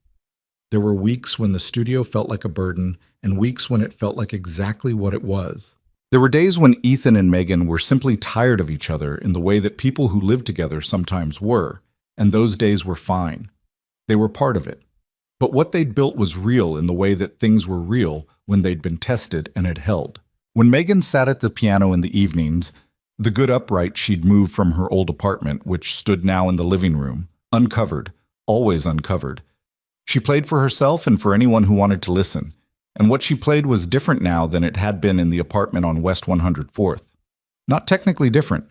Different in the way that sound was different when the person making it had stopped being afraid of what they'd hear. She thought sometimes about the version of herself who had covered the piano, who had spent years reducing her own dimensions to something more manageable, safer, less exposed to the possibility of loss. She thought about that woman without contempt and without sentimentality. Just recognition. That had been a real person doing the best she could with what she understood at the time. What she understood now was different. What she understood now was that the wanting was not the dangerous part. The wanting was the point. That a life organized around the avoidance of loss was a life already lost. That love was not a gamble you took despite the risk of pain, but a thing you moved toward because the alternative, the careful, managed, sufficiently defended life, was its own kind of pain, quieter and longer lasting and harder to name. She thought about Ava saying, "You look like someone who used to be happy." A 6-year-old's assessment delivered with complete confidence and no awareness that it was one of the most accurate things anyone had said to her in years. She thought, she was right. And I didn't know I looked like that until someone said it out loud. That was the other thing she understood now.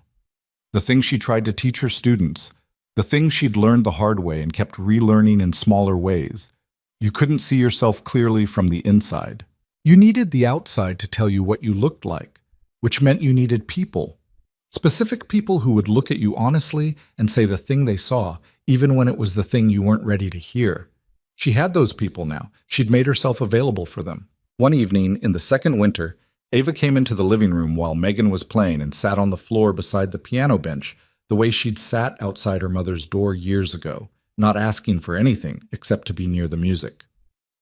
Ethan came in a few minutes later and sat on the couch and picked up the book he'd been reading and didn't read it. Megan played for another half hour. Nothing in particular. One thing leading to the next, the way music led when you weren't performing it, but simply following where it went. At some point, Ava had put her head against the piano leg and was nearly asleep.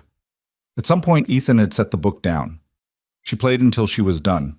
The quiet after it was the specific quiet of a house where people were at rest. "What was that?" Ethan asked, softly, not wanting to break the quality of the room. "Nothing specific," she said. "Just what came out." He nodded. He looked at Ava on the floor. "She's out." "She's been out for 20 minutes. He got up and crouched beside Ava the way he'd done in Megan's old apartment the first night she'd babysat, with the practiced gentleness of someone who had learned exactly how to bring this specific child back from sleep without frightening her. Ava surfaced, gathered herself, and made her way toward her room with the quiet dignity of someone who considered themselves too old to be carried but didn't object when Ethan's hand stayed on her shoulder all the way down the hall. He came back into the living room. He sat on the couch, and she moved from the piano bench to sit beside him, and he put his arm around her in the simple domestic way that still made something in her chest do the thing it did. Outside, the city was being the city. Winter dark, relentless, alive in the specific way it was alive at night when the noise was lower and the lights were on everywhere, the whole enormous thing going about its business. Inside, the piano was still warm. She thought, I used to be someone who covered that. She thought, I will never understand fully how I got from there to here. There was no plan that could have produced this. There was only the accumulation of small choices, made imperfectly, over a long time, in the direction of the life she actually wanted. She thought, and that is the only way anything real is ever built. She thought, that's enough. That's more than enough. She leaned against Ethan. He was already half asleep. The city moved outside the window, the way it always moved, the way it had always moved and would always move. Without waiting, without slowing, without asking anyone whether they were ready. She was ready. She had been ready. She understood now, for longer than she'd known. She just needed the bell above a door and a small girl in a yellow rain jacket and a Tuesday morning in October to show her where to begin.